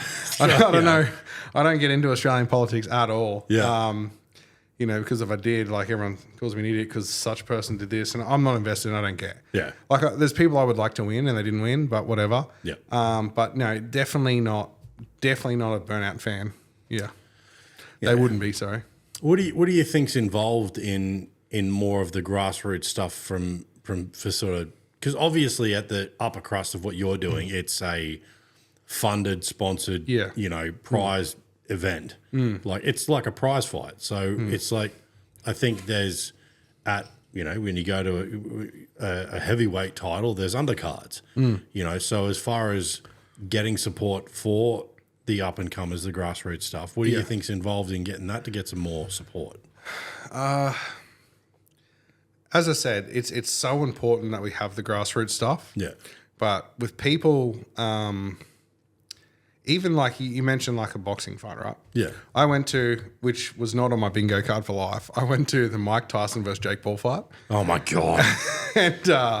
and fucking choreographed dancing pair of clowns. It was terrible. I was in a suite. We snuck our way into a suite because Weston's the most famous person I know. Yeah. And we were in there drinking with the Dallas bloody sheriff, which is like head of police, and drinking their beers and talking junk and talking about burnouts and whatever else. And it was a great experience. I didn't even watch the fight. Couldn't care. Whatever. You didn't fucking miss much. No, I didn't. He was there. I was sort of watching it, but I wasn't watching it.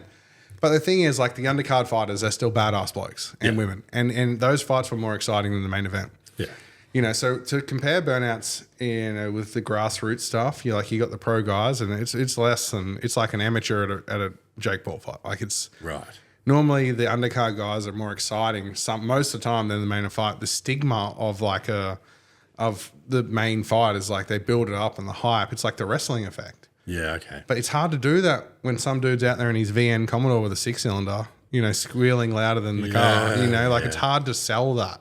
Yeah. So people, hype sells and excitement sells, and it's very hard to sell that for someone like that. But that makes sense. Obviously, they've got to do it. They've got to get to know the car. They've got to get to know the sport, and that is the hard part because no one actually wants to watch it. Their friends will watch it. It's fun to do. Like I look at drifting, right? Yeah. Drifting for me is the most boring sport to watch in motorsport. Like I would rather watch dudes ride a motorcycle and round up cows and a drift event. And no disrespect to the drifters, but driving a drift car is the funnest shit you can do. Mm-hmm. Like, man, I've never drifted before, and I went out to a drift event at QR. No idea what I was doing. Stock standard Commodore. Sam was there with me that day. Yeah. He invited me out. And, man, I was mowing down cones and, like, cutting grass and pulling handbrakes, going all sorts of shapes. Yeah. Best day of my life. Like, just had such a good time. I was like, that would have looked sick. And I look back at my videographer's video. I'm like, I look that's terrible. But it felt awesome. Felt awesome. Yeah. I went in Sam's car. I got a buddy. He was over from the States. He's a pro drifter. Yeah. Going out in his car thinking like we're just moving the world. Yeah. You see the footage, you're like, that's just my personal opinion. But it's one of those sports. It's really fun to do. Yeah. But unless you're like, like FD is Formula Drift, it's like top of the drifting world. Yeah. And I've watched it a couple of times in Vegas, and just like you watch a couple, you're like, I don't understand what's going on. Then there's that's the thing. Like for the upper cross guys, there's a technical aspect that they see that we just don't see. We don't see it. That's right. And it's like, but I agree. I'm like, I'll watch it for 5 minutes. Yeah. Because I'm like, okay, because the really good guys, it's like they get super close and they don't touch, and it's like you go, well, that was cool. Okay, but I've seen it now. Yeah. But then, being in it. Yeah. But that's like being in a burnout car. Like, I've been in, we're talking about like what you said. It's like when you're younger, and I remember doing like single wheelers out the back of Bunya and an old fucking Cortina. And you're just the sickest guy ever. You love it because it's just the smell of the smoke and carrying on. It's just boys being boys at 17. But being in a proper one, getting through. Like I've seen some of I think it was a little RX3 years ago. I saw the speed at which he. What did you call when you come into the tip in? Yeah, the speed at which he tipped in, that thing had to have done 3 or 4 360s. Yeah. And you're like, how the fuck do you know where you are? Well, that's the thing. When you like, there's so many layers to the young, being a pro demo driver or a burnout driver. Yeah. So even when you're smoked out, you don't know, I can't even see your hand here. Yeah. But like if I'm in the smoke and I do a tip in or I come out and do a tip in mid run or whatever, I can feel how far I turn with a blindfold on. Wow. You get to understand the way the car works and the feel of it. And then sometimes you're lucky at night, you can look up and go, there's a tower there that's in the corner. Right. Don't go too close to that light. There's things you pick up, and it's like the way your wheel turns and you're like, I want to do 2 360. So and on the second turn, I need to stab the brake here and turn the wheel a certain way so it washes the rear speed off and I can come back this way.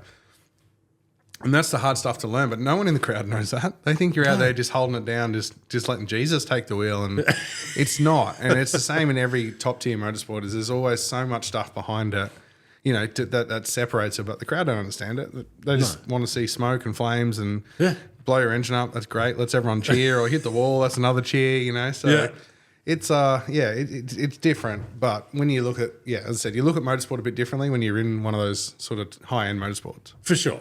I get that. It's a shame that there's not more for the upcomers to get involved. I mean, Archerfield back in the day, because that's the only thing I can really reference. They usually would have a few good guys. Well, I mean, good for Archerfield. But for every good guy, there was probably 6 Commodores. Or Falcons or whatever. But it was still, I think we had just as much fun paying everybody out. Exactly. I go to a burnout event now. Yeah. And I'll go out there and just something to do. Yeah. And I'll be sitting in the crowd, and it's just like, it's the funny, some of the stuff you see is so funny. And I don't like giving people a hard time, because at some stage that was me out there, people giving me a hard time. Yeah. But it's just sort of fun. You know what I mean? Like, you have to make it fun somehow, because you're not having as much fun going, geez, that was a good run. Like, you're just like, old mate is out of control. Like, he's out there just making all sorts of mistakes, and he's having the time of his life. And, I hate to be that guy, but it's like, well, you got to, have a laugh. So, and I'm not saying, I'm not telling him. I'm just thinking to myself, like, this is dangerous.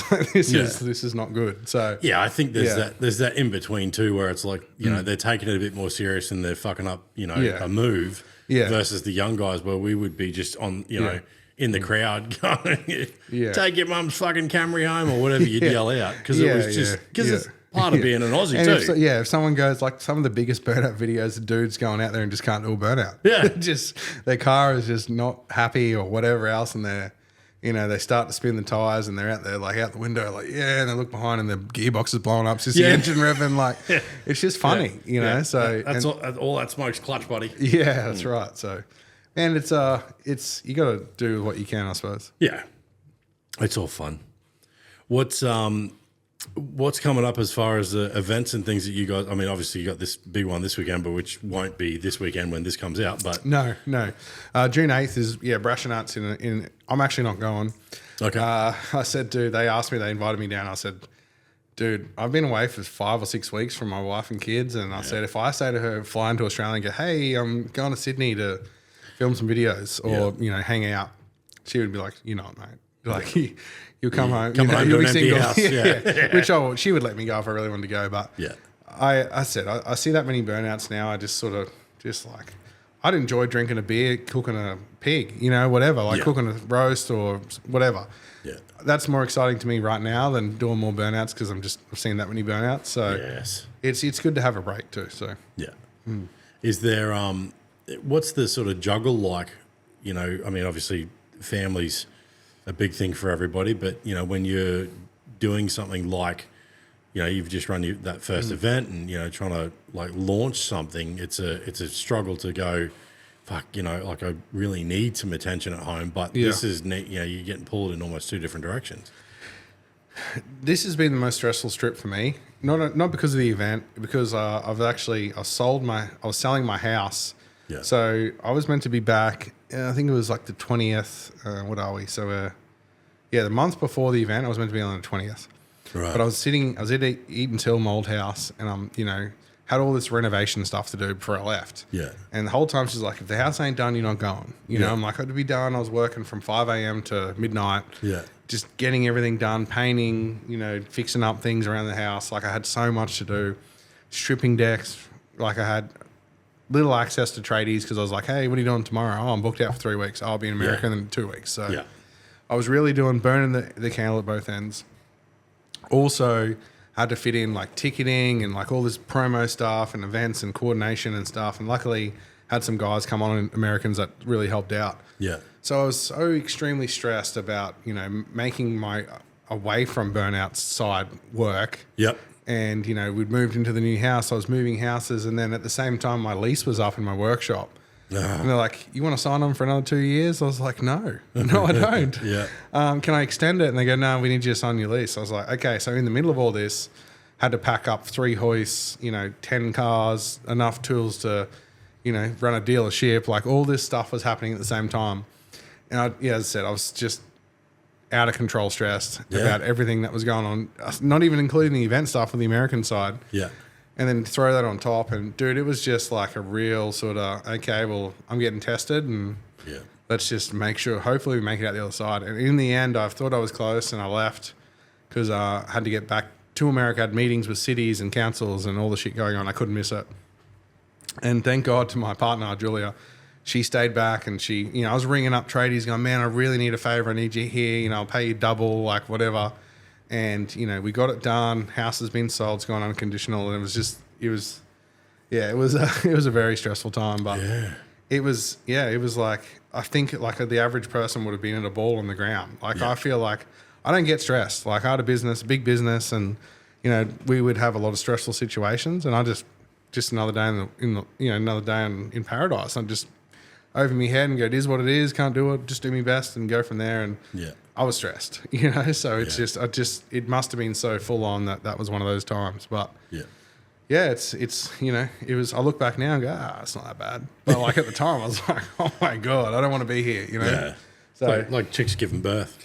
Yeah. Never again. And then 6 months later. And I'm having like some of my buddies from America like, hey, what's this going on? I need this information. And they're like putting the pressure on me. And I'm like, didn't sleep for longer than 2 hours, like painting walls and roofs. And it was my fault. Like we didn't have to sell the house and we didn't have to buy the new house, which put me under a lot of stress financially. And it's like, well, you know, just things happen for a reason. But hey, we're on the other side now. And I'm just glad that, I retained my sanity through that period of my life. Yeah, sometimes it's good to, you know, like we sort of take something on that you don't necessarily need to, just, you know, and it pushes you a bit. Like we were talking earlier, like when we moved in here, the first episode we filmed in here, I was painting the walls and laying the carpet the night before. Yeah.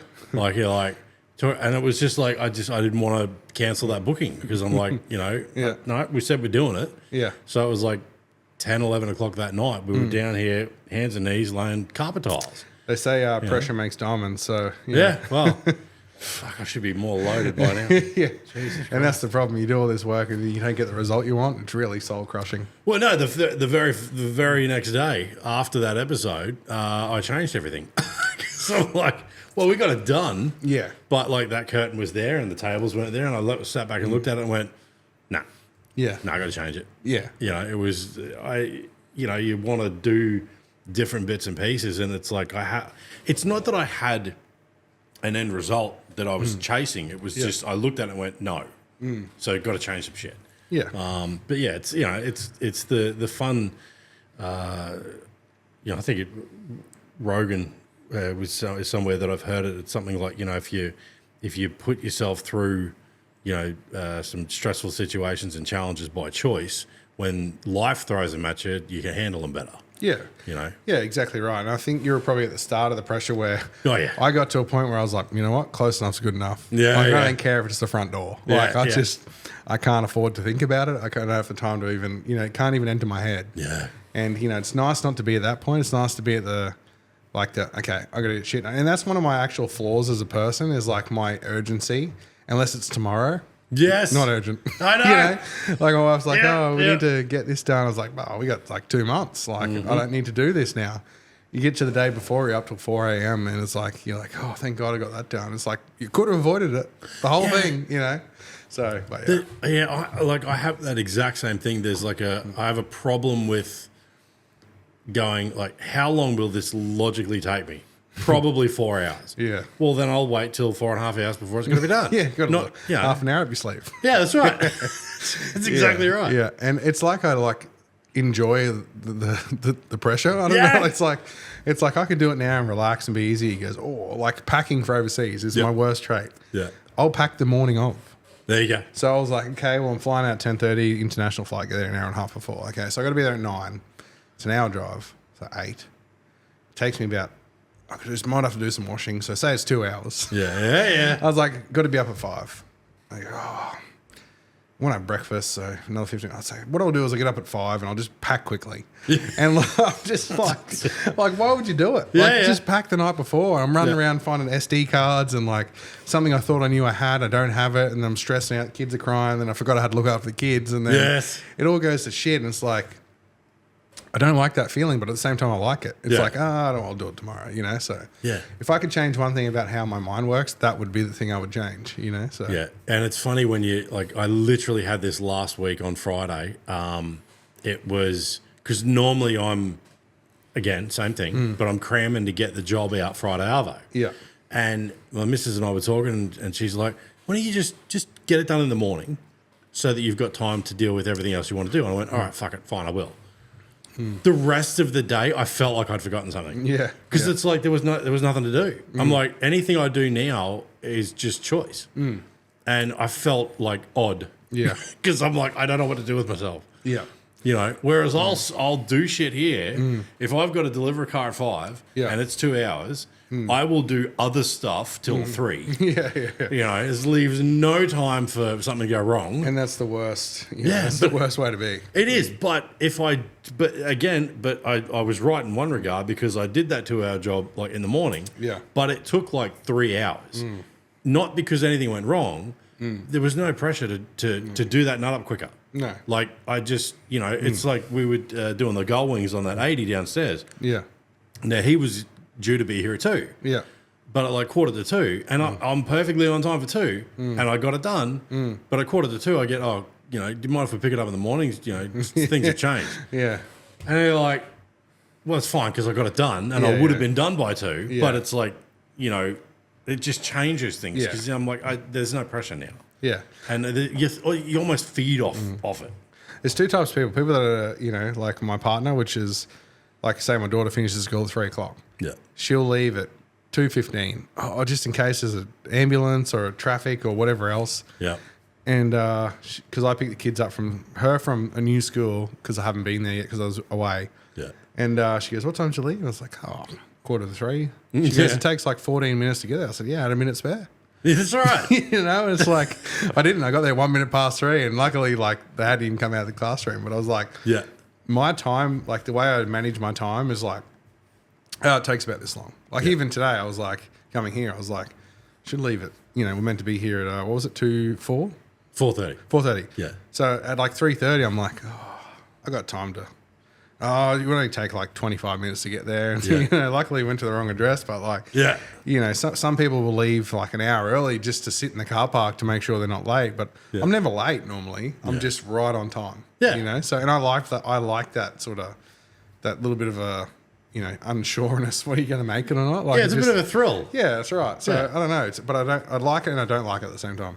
No, I completely agree. Yeah. And my lady's the same. She's very analytical, thought out, process driven. Yep.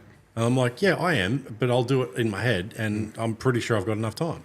But my feeling on that also is like people are like that. They're very in the box thinkers.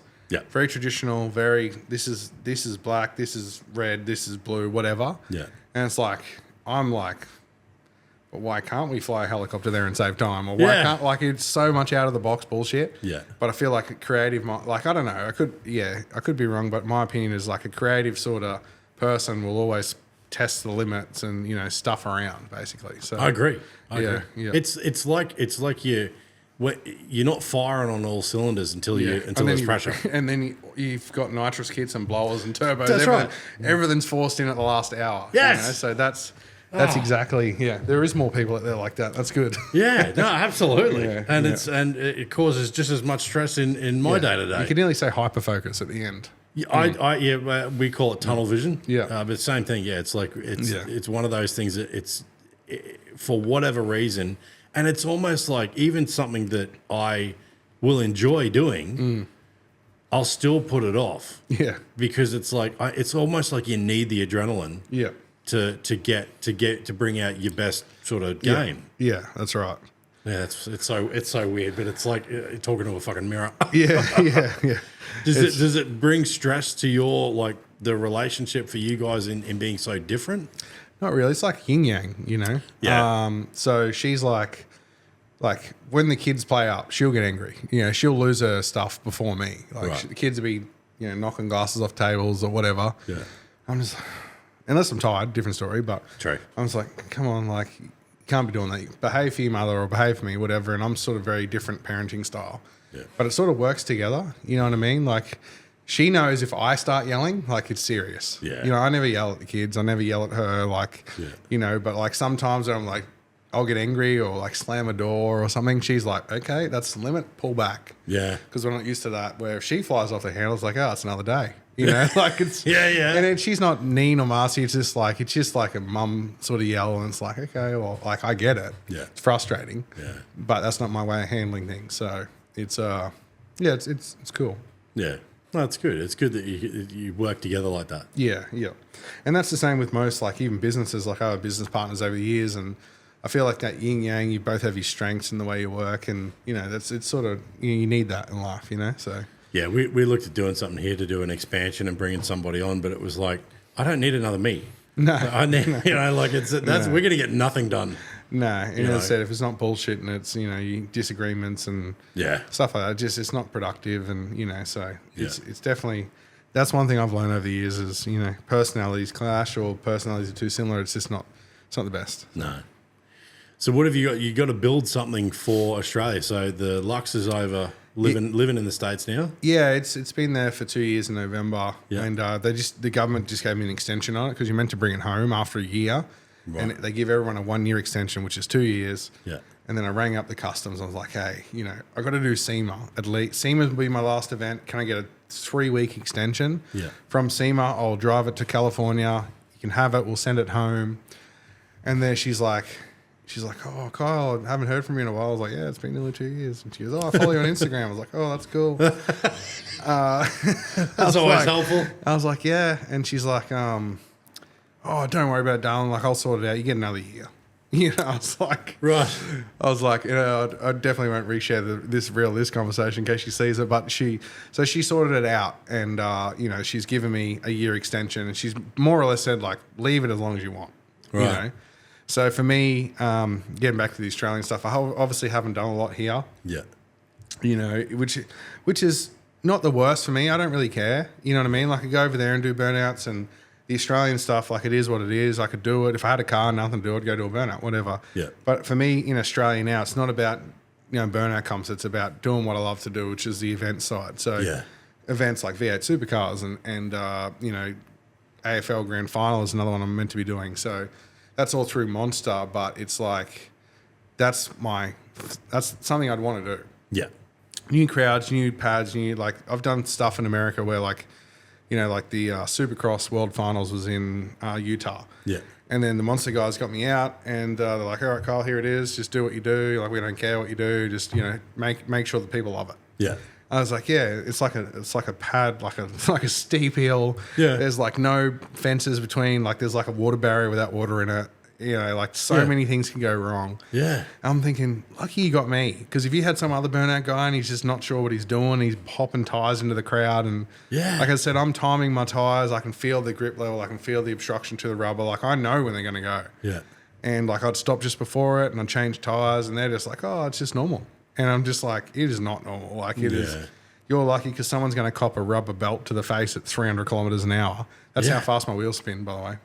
Good Lord. Over 300 Ks. Yeah. Wow. That's how you make so much smoke, but you need 1,000 plus horsepower to spin them. Yeah. And like, really tall gears. Yeah. So it's one of those things that's my thrill, you know. Burnouts just don't, as I said, I don't know if they don't do it for me anymore, or it just the consequences of why I don't enjoy it. But it's like, I'm looking for the next thing now. So this is my happy place right now. So more so for you is event management and like hosting. I never thought I wanted to host an event. Yeah. And as I said, I remember having a conversation with a guy that owned Power Cruise in America, and I just did this awesome burnout, like tipped it in, mock speed, like perfectly ran, used every inch of it, and getting out, crowd's going wild. And he walks over, he goes, "How was that?" I said, "You know what? I think I'm done." He goes, "Why?" And I said, "My heart ain't even beating over what it normally is." Yeah. So I don't know what happened. I think I've just lost the love. Yeah. And like, you go through those stages when you're doing burnouts every day, like you get to it. It became a job. Yeah. And that's when I knew that I had to go somewhere else in the space, because I like burnouts. Yeah. But I couldn't just be the guy that does the drive, you know? I was like, right, I need something else to give me that fire, you know, give me that feeling that I want to have, but it's just not giving it to me. You're just going through the motions. So I was like, right, I'm going to create the greatest burnout corporation I can think of, and really make it work in America. Yeah. And that, as I said, I was so stressed to my event, but you know, the euphoria you get after it made it worth it. Yeah. And that was like an experience, a nervousness, a thing I couldn't get out of driving the car. Yeah. So now my brain's like, all right, let's get onto the event stuff. But at the same time, I need to make money. So I was like, I'll go do burnouts to make money. Yeah. And then I'll put my time and attention into, you know, the events, and, you know, probably end up making some YouTube videos and stuff like that. But that's just how my mind works. It's just like, you know, if it's not doing it for me, I go find something else that's going to do it for me. So is there any part of that sort of lackluster kind of, you're not getting that same feels because it's a lot of the same truck? You think building something different would fire it up a little bit more? Not really. I've got other stuff I do burnouts in. It's just not. It's not so much. Like, I love the truck because it's my truck, and I know every inch of it, and I know how it drives, how it handles, the motors. You know, $100,000 engine. You know what I mean? Like, it's badass, but it's like, it's just the whole burnout thing. It's just like, okay, we turn around the corner here. It's nearly too easy. You're not being challenged. It's not being challenged. I'm not getting excited, and my heart's not racing. And sure, I'll make a mistake. Everyone makes mistakes, but it's like, oh, okay, well, that was pretty rare. You know, like, it's like, it's just not the challenge. As I said, when I went drifting, never drifted before in my life, apart from a roundabout when training when I was 17 years old. You know, it's like, I was so entertained and so thrilled. I got out my heart out of my chest because I just missed a cone by this much. Yeah. A wall down the other way when I pulled the handbrake, and I'm looking at the wall and going, geez, I hope this stock car goes the other way. And it went around the other way. Yeah. I was like, man, that's awesome. Yeah. You know, but when someone from the outside would look at me drifting and me doing a burnout, and it's two different worlds. I'm at the grassroots. Yeah. And I'm at the top of what I do in America and stuff over on this side. Yeah. And it's like, why would you do drifting when you could do that? You know, but for me as a personal feeling, it's like, well, this is what excites me. That's what I want to do. So, yeah. But as I said, doing the demo stuff in the truck at the big events, like you have 100,000 people crowds, and that gets it going because you're like, oh, I just want to put on a show. Yeah. But as far as straight burnouts go, I don't know, man. I think you know, my competition days for the next foreseeable future probably, you know, I'm probably done. Well, you've done more burnouts than most of us do in our life. Yeah. So, you know, you've jammed definitely a lot in. Yeah, it's like, I do want to, there's a couple of things I want to achieve left in it, but the priorities list, it's way down. You know, so like people are like, oh, the ultimate thing to watch, like to win Summer Nuts. Don't care. Yeah. Like, just it's not a thing that interests me anymore, you know, and that's not for no particular reason. It's just, it's like, okay, well, you win it and you get a little trophy and, you know, whatever. You get prize bragging money. rights, yeah. Bragging rights. It's like, cool. But it's just, I wish it would, but it doesn't. And the same thing, you know, like when I was growing up riding motorbikes, right? My brother's a professional motorcycle racer, makes more money than I can count to. Yeah. And he travels around Europe racing speedway motorbikes. Yeah. And like when we were growing up, I really wanted to like motorbike racing. Yeah. Like my friends liked it, my family liked it. Yeah. And I really wanted so bad to like froth about it and think about it and enjoy it. And I just didn't. Yeah. It's like, why am I even here? You know, like it's just, I go out and I wasn't the worst. I was a pretty decent rider. Yeah. And people would like, you know, talk about it and dream about it. And they just, you can see they're excited and they love working on bikes and shit. I'm like, let's go home and drink a beer or, you know, like let's do something else that everyone else can do. Yeah. And it wasn't until I found Burnouts that I had that itch for anything in life.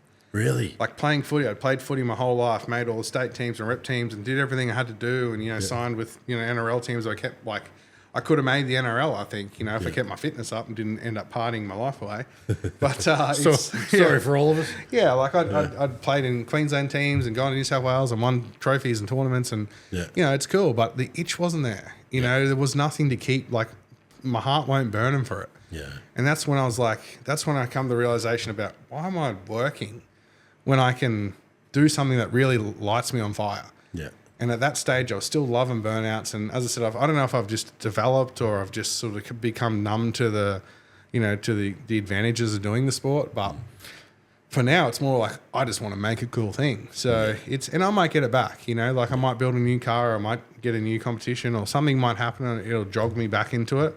But for right now, there's no way I'm going to sit in this weekend and watch a big Burnout comp. Yeah. Just not part of it. So it could be a combination of all of it. It's like you've done that many, the thrill of it's gone. You've won everything. Yeah. You know you're gonna rock up somewhere and because you're as much as like, you know, same as me, like, you know, last minute thinking tunnel vision, but you're still there's a party that's analytical, so you'll see who's rocked up to the event and what they're driving and you'll go, I reckon I'm looking at first, second, third and fourth. Like you understand it on a deeper level that's not just fun anymore. I called the last two big comps, like I called the winners, called the top three. There you go. You know, and that's even taken into account like, I think he's going to make a mistake, this guy. You know, and going, I'll take him out. He should have won on paper, but he didn't. Yeah. So that's how deeply the understanding I have of the events. Yeah. And it's sort of like taking the fun out of it, you know. Yeah. And but as I said, it's about sort of, you know, rolling with the punches, and I'll never turn my back on Burnouts. Like it's me as an identity. It's something I'm good at. Yeah. You know, but it's not. I'm not going to be the guy lining up at the gate, you know, getting in there just ready to watch some Burnouts. It's just like, I'll do it if I feel like it. If I don't, I'm not, you know, I'm good. So it's the next step. It's really just looking for what that next step is. Yeah, it sounds bad even talking about it. Like I don't tell anyone that, you know. No, like, Burnouts are great, but it's like realistically, it's like.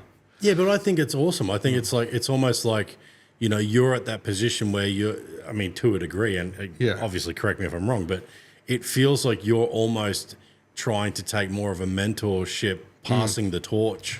Exactly kind of right. Yeah, and I do that with the Americans. You know what I mean? And like, we'll be over there talking junk, and they'll be like, "Oh, you know, I got you covered, Kyle, and you know, such and such is here from Australia, and he's, you know, great, and he's done this and done that." And then I go, all right, let's go out there and let it rip. And like, we let it rip and it's like, well, told yous, you know, like, and it's not always the case, but it's like, it's just, I feel like my priorities have changed a little bit. But how much of a thrill would you get out of like having those conversations with those boys, giving them tips and then them going out and you watching them pull it off? Yeah. And that's good. I'm sharing knowledge, and I'm a big believer in like, no one ever showed me anything when I was starting, and I was always like, man, I wish someone would help me out. Like, I don't know what I'm doing. Yeah. So I'll go up to, if I go to a Burnout comp, I'll go up to a guy and go, hey, man, how you going? My name's Kyle. And he goes, yeah, I know who you are or whatever. Yeah. And I'll be like, hey, I just watched your Burnout. I think you need to change this on your car and do this, this, and this. And I'll spend, you know, 20 minutes talking to them about stuff. Yeah. And you can see their eyes lighting up and they're starting to understand. I get more kick out of that than going out and doing a Burnout. That's what I mean. Yeah. And I wish more people were like that, because I would have saved myself a lot of money by doing dumbass shit, you know. It's it's rewarding for me, and you know, so that side of it too, to be honest. Yeah, I that's the kind of overall feel that I've got for it is it's like that next step for you is that passing the torch and sharing knowledge and growing the sport is that it's almost like you've matured into that role. Yeah, but every now and again, someone catches me at the wrong time, and they're like, "Oh, I got you covered." I was like, "Let's go." Get your wallet out. You know, we're betting big stacks, and it's like, but like it's less and less lately. You know, it's like, oh yeah, whatever, mate. If you think so, that's cool. You know, but there's there's a bit of male, fucking Aussie, and whatever, adrenaline and ego and bravado that goes, oh, fucking all right, let's go. And that's important. You know, it's important in life, and I don't ever want to lose that, but it's not as common as. You know, like a lot of the decisions I've made in life are just off people doubting me or, you know, like just even mucking around, like even the whole YouTube thing, right? Yeah. As I said, it was a joke. It was like this dude was talking smack that he was, you know, the biggest sort of burnout guy because he has a YouTube channel. And I was like, YouTube ain't hard. You know, we got to smack talk and in the end I made a YouTube channel and I grew, you know, so much in a year. Yeah. And then the bet was over. I just stopped posting videos, you know? It's that's, so it's, as I said, you said I can't do it. Well, let me show you. Yeah. You know, like even when I came to America, so many people said, it won't go anywhere. You know, they don't understand. It won't work. You can never run your event because this and that and this. And it's like, I feed off the people telling me, no. Yeah. I feed off people saying, you can't do it. It's like, hold my beer, watch this. Yeah. You know, and that is, to me, is what gives you that sort of extra drive. And when you're in the low point, like, oh, I'll do it tomorrow. And it's like, well, that dude's sitting at home waiting for me to fail. I'm going to do it now. Yep. And then because tomorrow I'm doing the next step and the next step and the next step. And once I get that kind of mindset in something, it's very hard to, you know, to sort of fail, in my opinion. So, well, it's because you'll go the extra. We had years and years ago, I had a shop up the coast and it was, it's almost to your own detriment. But, you know, if you get out the other side of it, it's like, you know, it's all good. But we had when I was still doing window tinting, and there was a shop that, you know, basically had run everybody else out of town. And when we opened up, I got, God, that many different people on the business Facebook page, and we knew it was him and his staff. And then we'd put some flyers out at one of the markets days, and then the next, I think the Monday we'd rocked up, and there was a heap of flyers of mine torn up at my front door. Yeah. And it was like, right, I think he might have been like $400 for a sedan window tint, and I think I was charging fucking $200. Yeah. But there was a snap in my head because he sort of pushed a bit too hard, and it was like, right, so every window tint that I do for $200 now is worth $600. Yeah. Because it's $200 that I get, it's fucking $400 you don't. Yeah. And when we left there, I sold my business, and he'd been shut down because he was not paying his bills and all this sort of shit. And it's like, mate, it didn't need to be like that, you know, but when you get put into a corner, you go, right, here we fucking go. I wasn't going to speak about this because, you know, it doesn't worry me anymore, but I don't get along with any major event promoter in Australia. Right. There's two reasons. There's two of them. There's Summernats and there's Power Crews, right? Yeah. When I first went to America, I just won one of the major Summernats events called Red Center Nats. Yeah. And we had a plan when I was coming to America that I would they were going to help out, basically. They were going to support my dreams and all this stuff. And then the guy that owns Power Crews is they're like, oh, we'll send some videographers and whatever else. I was like, yeah, that's cool. You know, it's no sort of a little bit of a burden, but they're my mates, so we'll make it work. Yeah. And because they're taking the footage for themselves. Yeah. You know, like it's just me, like, hey, explain that again so the people that follow someone else can watch it. It's like, it's whatever. But they're my mates. Let's have a good time. Yeah. Guy that owns Power Crews is like, fuck that. Yeah, sorry, I don't know if we can swear on here, but he's like, yeah, fuck yeah. Fuck that. Let's fly your car on a plane. Yeah. I was like, what do you mean fly? You can't. I didn't even know it was a thing. Yeah. And so we flew on the plane. So anyway, I went back to the summer. So I was like, hey guys, and these people were my friends. You know, like we were very close. I said, hey, don't take this the wrong way, but I'm going to actually go over with, you know, your competitor because he's offered me a deal I can't really refuse. Yeah. And after that, they're like, oh, yeah, no worries. And the relationship really soured after that, which I expected it to. You know, sometimes you got to pretend to be this, you know, stupidest person in the room and think like they get the wins. And I knew that day that, you know, that was the end. And so, like, I was always like, oh, I better keep it cool because one day I'll come back and, you know, I wanted things to pick up. But it wasn't. It was never going to be that way. So now we go to America, and then in the end, I had a disagreement with that guy too about some certain things that we didn't see eye to eye on. So like for now, it's like come back to Australia. There's not a lot of burnout comps. Like they'll let me enter because of what it is, you know. And you know, but it's not like I'm sort of glad I lost the sort of burn for it. Yeah, because like I'd want to go to someone else, and I'd want to go to Power Cruise, and Power Cruise was I've learnt more about driving a car than any other event in the world from Power Cruise. Yeah. And it was my happy place. I knew all the staff, you know what I mean? I'd be getting invited to personal parties and travel in America with these dudes. But my moral compass was something that happened. I couldn't ignore it. Yeah. And then sometimes I just said, I'm out. So I paid them back all the money that sponsored me. I said, listen, don't take this the wrong way, but I don't agree with what's going on. Yeah. Here is every cent you've ever given me. Thank you very much. I'll always, I've always loved the experiences that we've had. Yeah. But I'm out. Yeah. I'm going to just walk my own path, and which sort of sucked. But at the end of the day, you know, I can hold my head high knowing, you know, I did what's best for what I think is the right thing to do. Yeah. And so I know exactly what that feels like. And but hey, you know, you do what's good for you, and hope you're doing the right thing by everyone else. Well, that'd be a fun thing for you if you start up your own event here. But then you go and win their event, sort of showcases your event. Yeah. Well, I as I said, I didn't really want to be an event promoter. The way things worked out, I don't believe bringing an event to Australia in the 11th hour. Like these events have been around for 30 years. You know, I don't think it's you can come. There's a potential of it. It takes a very strict business model to make it work. And you need a lot of sticks to fall your way. And I 100% think I can make my business work in Australia. But at the same time, why would you bother? Pushing shit uphill, yeah. You're pushing shit uphill. You're going to have all the, you know, and Australians also a lot of people, they're the worst country in the world for like tall poppy syndrome. Oh, yeah. You know, and I'm not like that person. Like I try to support everyone. If someone does wrong by me, that's the worst. Like I will show them the worst thing they've seen. Yeah. But like for the average Joe, like I'll give everyone the time of day. I support all their dreams. I want to be, help them out as much as I can. But no matter how good of a person you are, no matter what you do for someone, there's always someone that's like, oh, this guy's going to run, he's an idiot, or he's this, or he's that. Took advantage, he's turned his back on the country, or like whatever. Yeah. And for that reason alone, it's like, you know what? It's not worth it. Yeah. You know, and then you got the corporations and the companies on top of that. And, like, end of the day, I don't hold grudges. Like, it is what it is. But that would be, one of the worst things for me with bringing events here. And as I said, the population and the people over there, it's way, like, business-wise, it's way more, smart to hold it there as opposed to here, because you just sort of, you're starting in the backfield here. So no, that and I get that. And I guess because it's only really at that level up and coming now. Yeah, you're almost grassroots of that level over there, which is it makes a lot more sense. Yeah, and it's just one of those things. And I said the business model I got there doesn't work here as easily because it's saturated. There's no, there's not enough people to shop to even fill out the grandstand, so. And everything, I mean, it's changed a lot. Even the, the four-wheel drive show that used to be on in Brisbane, the amount of people that we've heard in the last year or two that have just gone, like, I won't go back.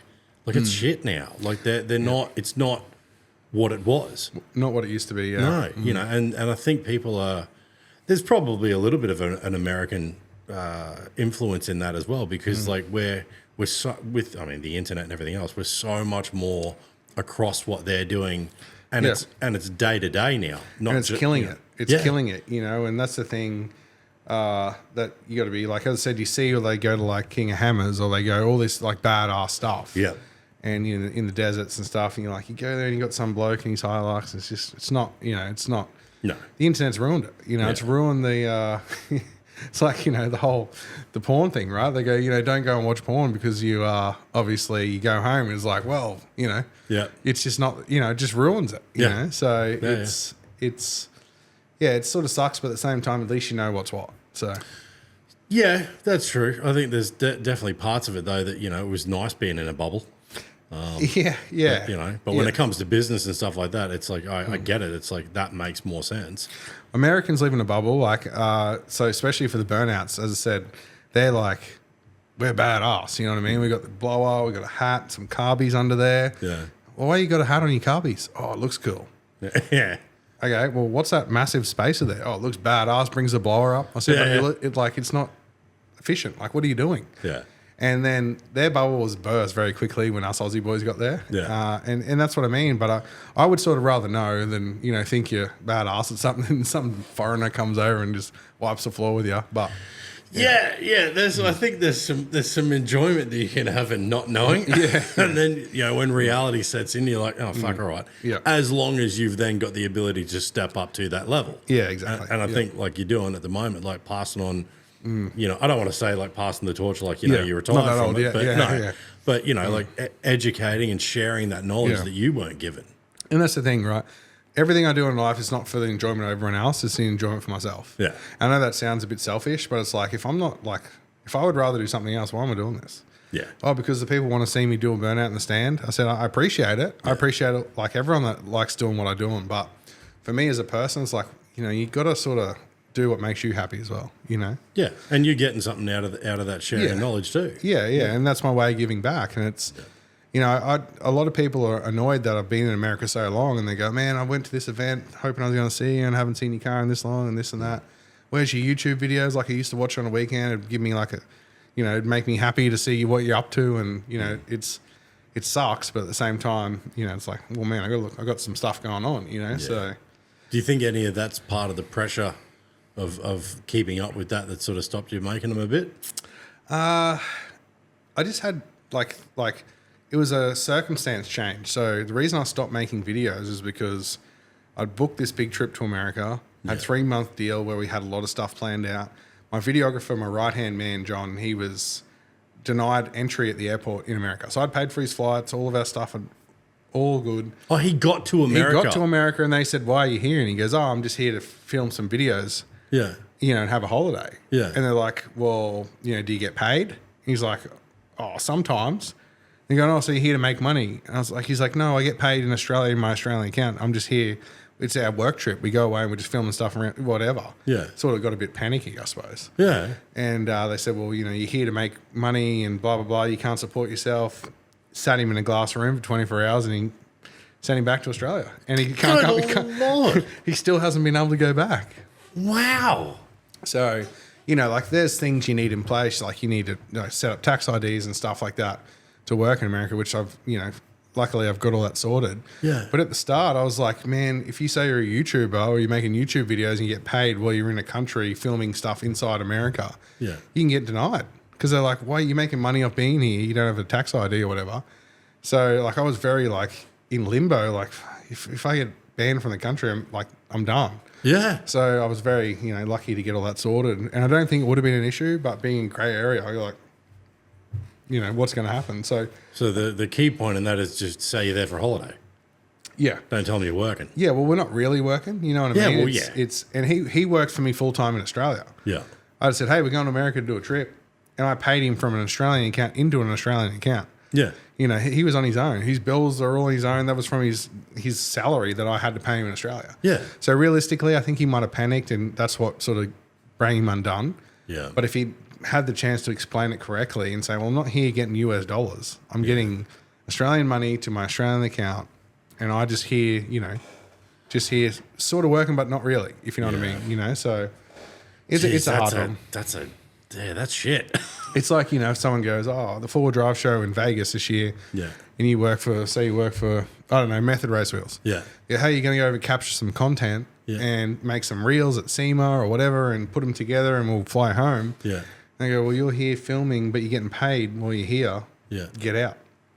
That's the same circumstance. So it's a grey area, and, you know, obviously it needs attention. And if you're sort of stressed, because it's stressful, dude. Yeah. I've done nothing wrong. I go through customs and I'm just like, wow, like it's intense, you know, like you get pulled over by the cops, you got nothing illegal, nothing wrong. Yeah, still freak out. You're like, oh my God. Because you're like, I don't know why, but it's just a natural thing to do. It's like an authority thing. Like cops, I don't care, right? Get pulled over here, whatever, mate, no worries. But when you're in America after 24 hours on the plane and you're like trying to get through customs and you just feel like you just, you know, it's like, Jesus, it look like I'm carrying drugs in my clothes or something. Like, you're just like, oh, where's my passport? Like, just, I don't know, it just flusters you, right? Because you got so much on the line to lose if they turn you around.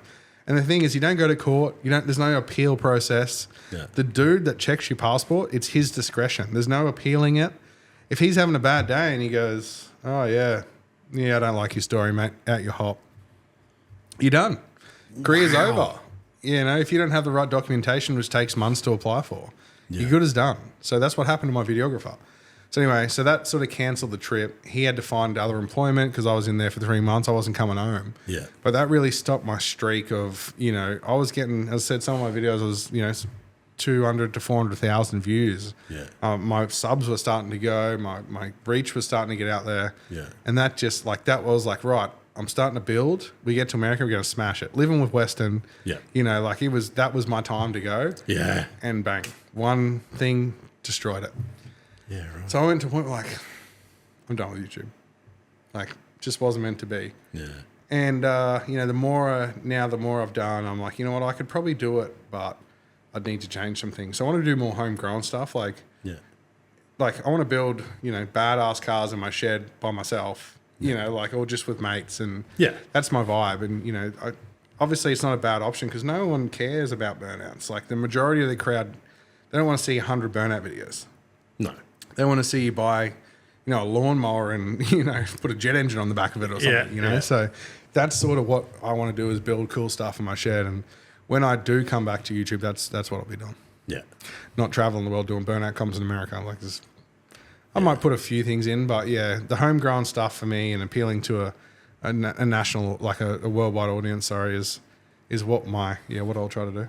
Yeah, and I think we said this, we were talking to Little Mick when he was on here about his YouTube channel. He was like, you know, it's not like it was with the Discovery days. It's like now it's pretty much like you do you and your audience will find you. Yeah. And, you know, everywhere from the Mighty Car Mods boys and the way they produce stuff and their own music and this and that and the production level into it versus like your bad Chad who they just film an hour a day and upload it. Yeah. And it's whatever they're doing. I mean, obviously they time it well, but it's an unedited, uncut hour. You know? There's horses for courses. So you look at Cletus McFarlane, right? We're probably one of the most successful automotive YouTubers. Yeah. He might not have the most subs. He might not get the most views per video, but he is consistent. Yeah. Extremely smart dude. I got lucky enough to spend some time with him. He looked after my car in America one winter. Yeah. Really, really smart guy. And he just goes, right, I'm not spending money on editing. I'm not spending money on fancy things. I'm just the dude that shows up every day and makes shit happen. Yeah. And his fan base is like loyal as hell. Like they will literally jump off a bridge. Yeah. Like it's crazy. And that dude, man, he's really killing it. And you speak to the other YouTubers, like they're producing Netflix quality like productions. Yeah.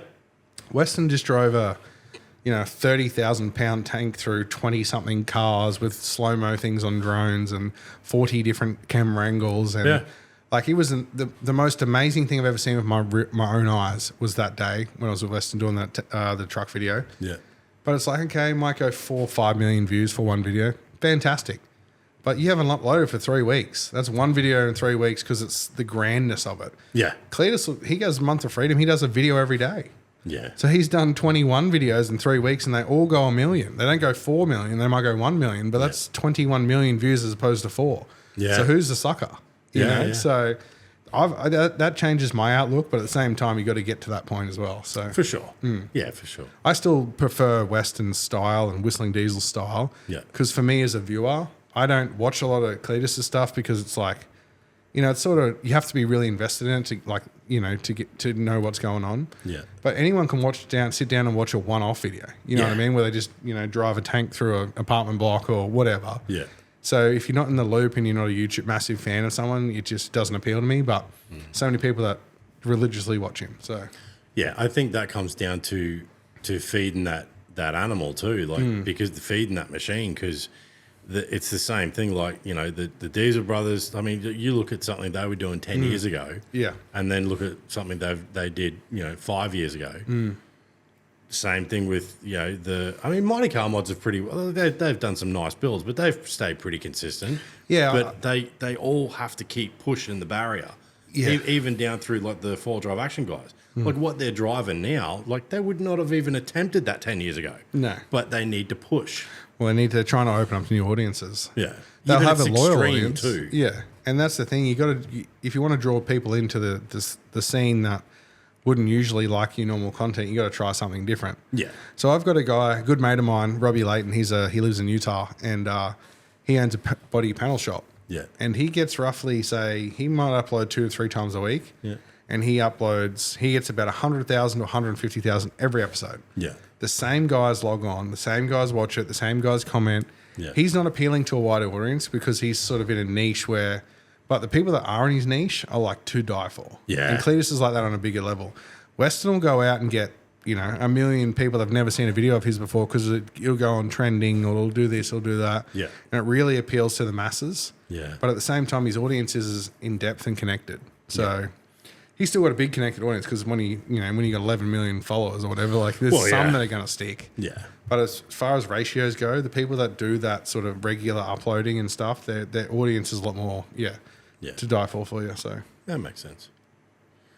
So what else is going on? You got anything else you wanna touch on before we wrap this up and grab another beer? Oh, mate, I as I said, just got back to Australia now. I'm meant to build a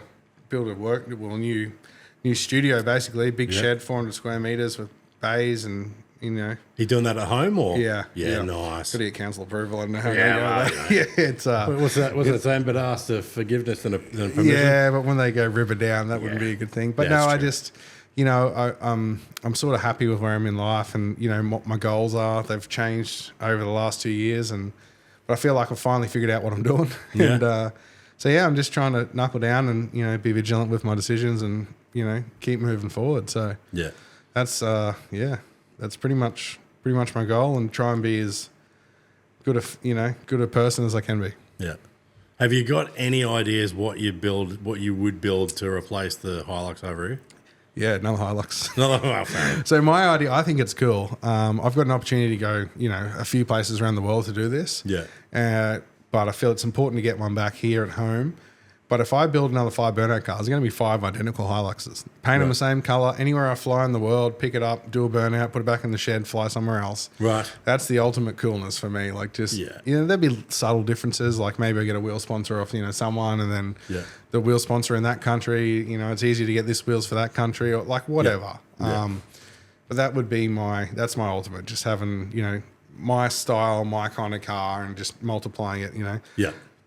I actually wanted to build a monster truck. Oh, yeah. A mate of mine's got an old monster truck, and I've been trying to buy it off him for a while.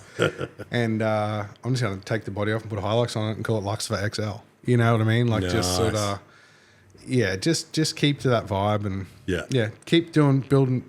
Aside from the show cars, I really get interested in building dumb shit.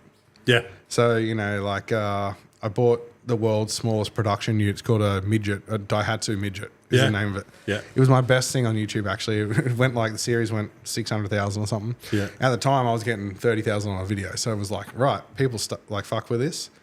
So for me now, it's like, right, okay, so I've done it. What can I do next? I've taken it to Lakeside. I put a supercharger on it from Temu.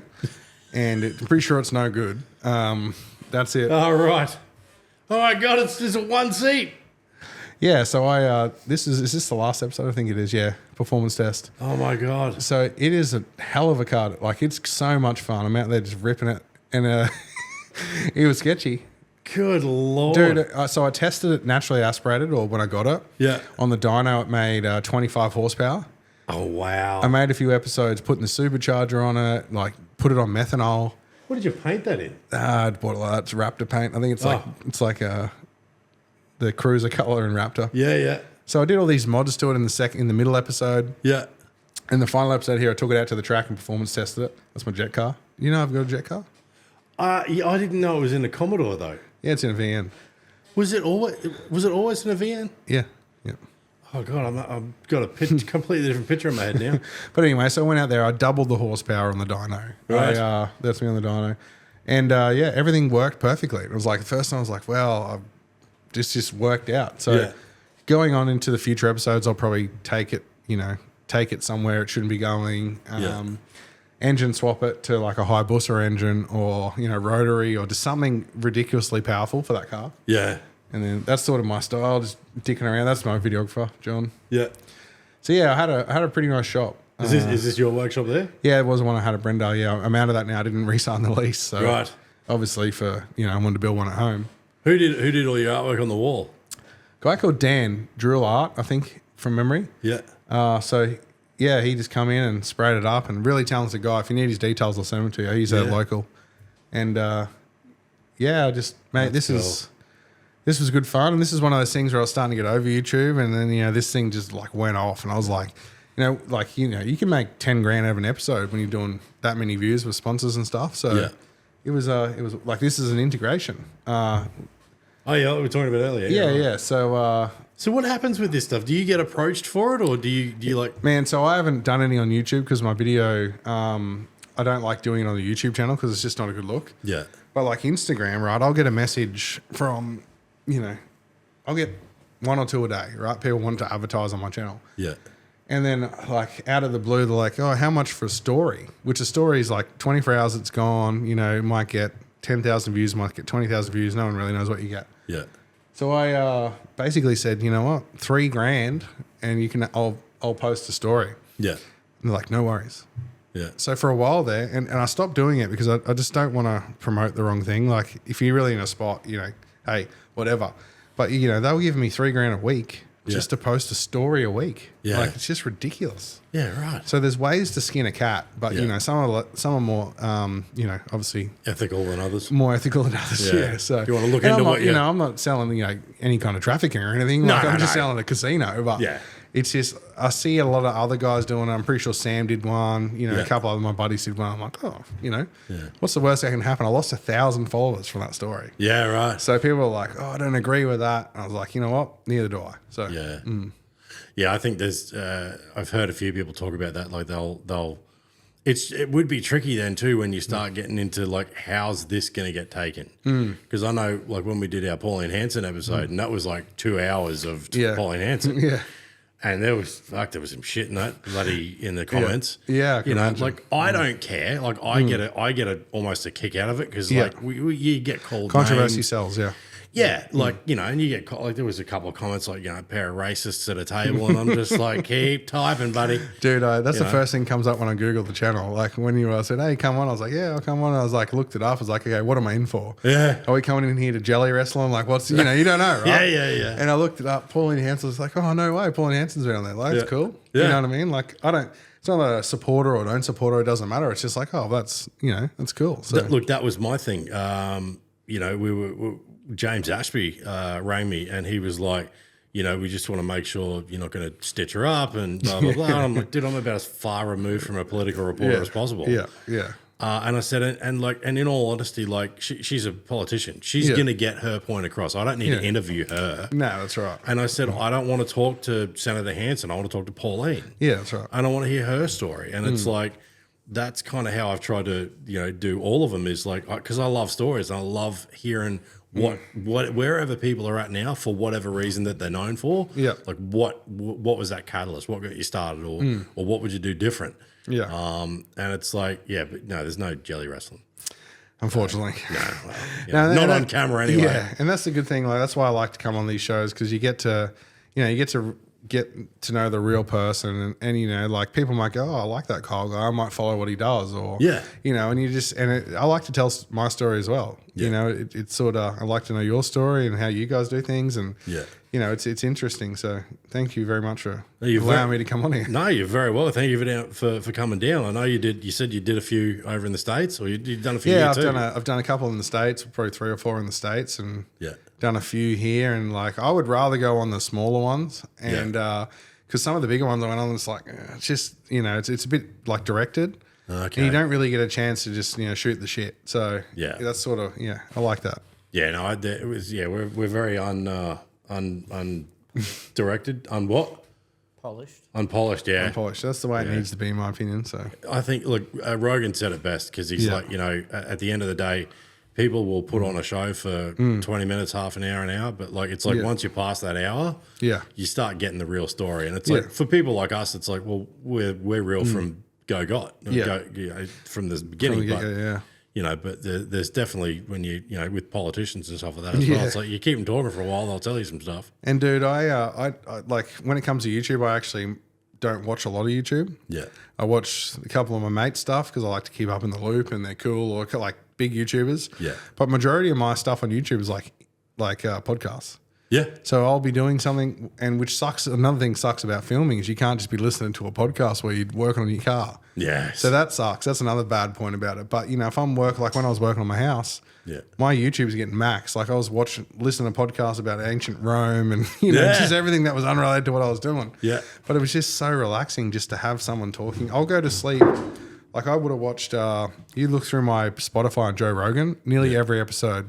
Yeah. I've never been awake when I listen to one. I just put it on and go to sleep. Like I just sleep to podcasts. I don't know. My dramas, I do the same thing, but my drama will be I'll be doing something and it's like that tunnel vision kicks in. Yeah. But then you'll hear something, kind of your subconscious hears, you're like, hang on a minute, what the fuck? What you gotta go back. Yeah. But it draws you back in. But it's good. Like that's the whole purpose of it, is just absolutely. Is getting that getting the story out there and you get those little snippets out of it and if it's brings people in to be like another subscriber or follower, it's like because it's always fun. I just like the fact you can say it and people go, oh, okay, now I don't have to ask him every third day why he's not making YouTube videos, or it's a good way to sort of broadcast it around and just and just said it's fun to tell your story, and I think even on a personal level it's good to appreciate how much you've done or where you've come from, where I'm like a zero pat on my own back person. Yeah. Like people had messages like, you should be so proud. I was like, why am I proud? I'm looking forward to the next time. Like, we got to go. Like, we haven't made it. No one's made it. And sometimes you look back on your videos and, talk about your experiences. Like, you know what, maybe I do need to, congratulate myself for a small win here and there. And, so that's another reason why I like to do things like this. Remember that, how far you've come but at the same time, like, still got a long way to go, But you take it when you can get it. Absolutely. Well, mate, I really appreciate you coming down. I love what you're doing. I hope you get back into it. If it's something that you feel the pull towards doing, I hope you take it up again. I'll give it another shot. I don't know when, but I'll give it a shot when I can. When everything, you know what, these people are putting, like you said, they're putting up bloody videos of cutting butter. Like, you put something up there to do with the shed build. Yeah. You could do everything from start to finish. Yeah, as I said, it's I've got things that are important, and that's priority for time. Yeah. And YouTube cuts into my family time right now, so true. It's I know I can make it work, sleep less, whatever. But it's only sleep 4 hours a night. You got plenty more time. That's right. It's something. As I said, I want to do it for me, and if I'm not enjoying it, I don't do it. For sure. But I'm slowly getting back the urge to want to do it, and then once I get to that point, we're on. Let's go. Let's make some cool shit. So sounds good. Yeah. Oh, my man. Well, you want another beer before we wrap it up? Yeah. Well, I need to go to the toilet because I'm about to piss myself. That's a perfect time to stop it then. Well, thanks again for coming down. And for anybody that doesn't know your socials, what are they? Luxifer Kyle on Instagram, TikTok, and YouTube. Beautiful. Yep, I think I've got a Facebook page as well. I don't post much. Instagram, or that's my TikTok. There you go. I love TikTok. It's I was so against it in the beginning, but I can't stop scrolling now. Yeah. Oh yeah, YouTube as well. Awesome. No, that's a terrible video. That's another one I think I had to get out. Good views, but anyway. Oh man, thanks very much again, and we'll wrap it up, and we'll talk to you again soon. Thank you guys. Cheers, mate. Appreciate it. Bye, everybody.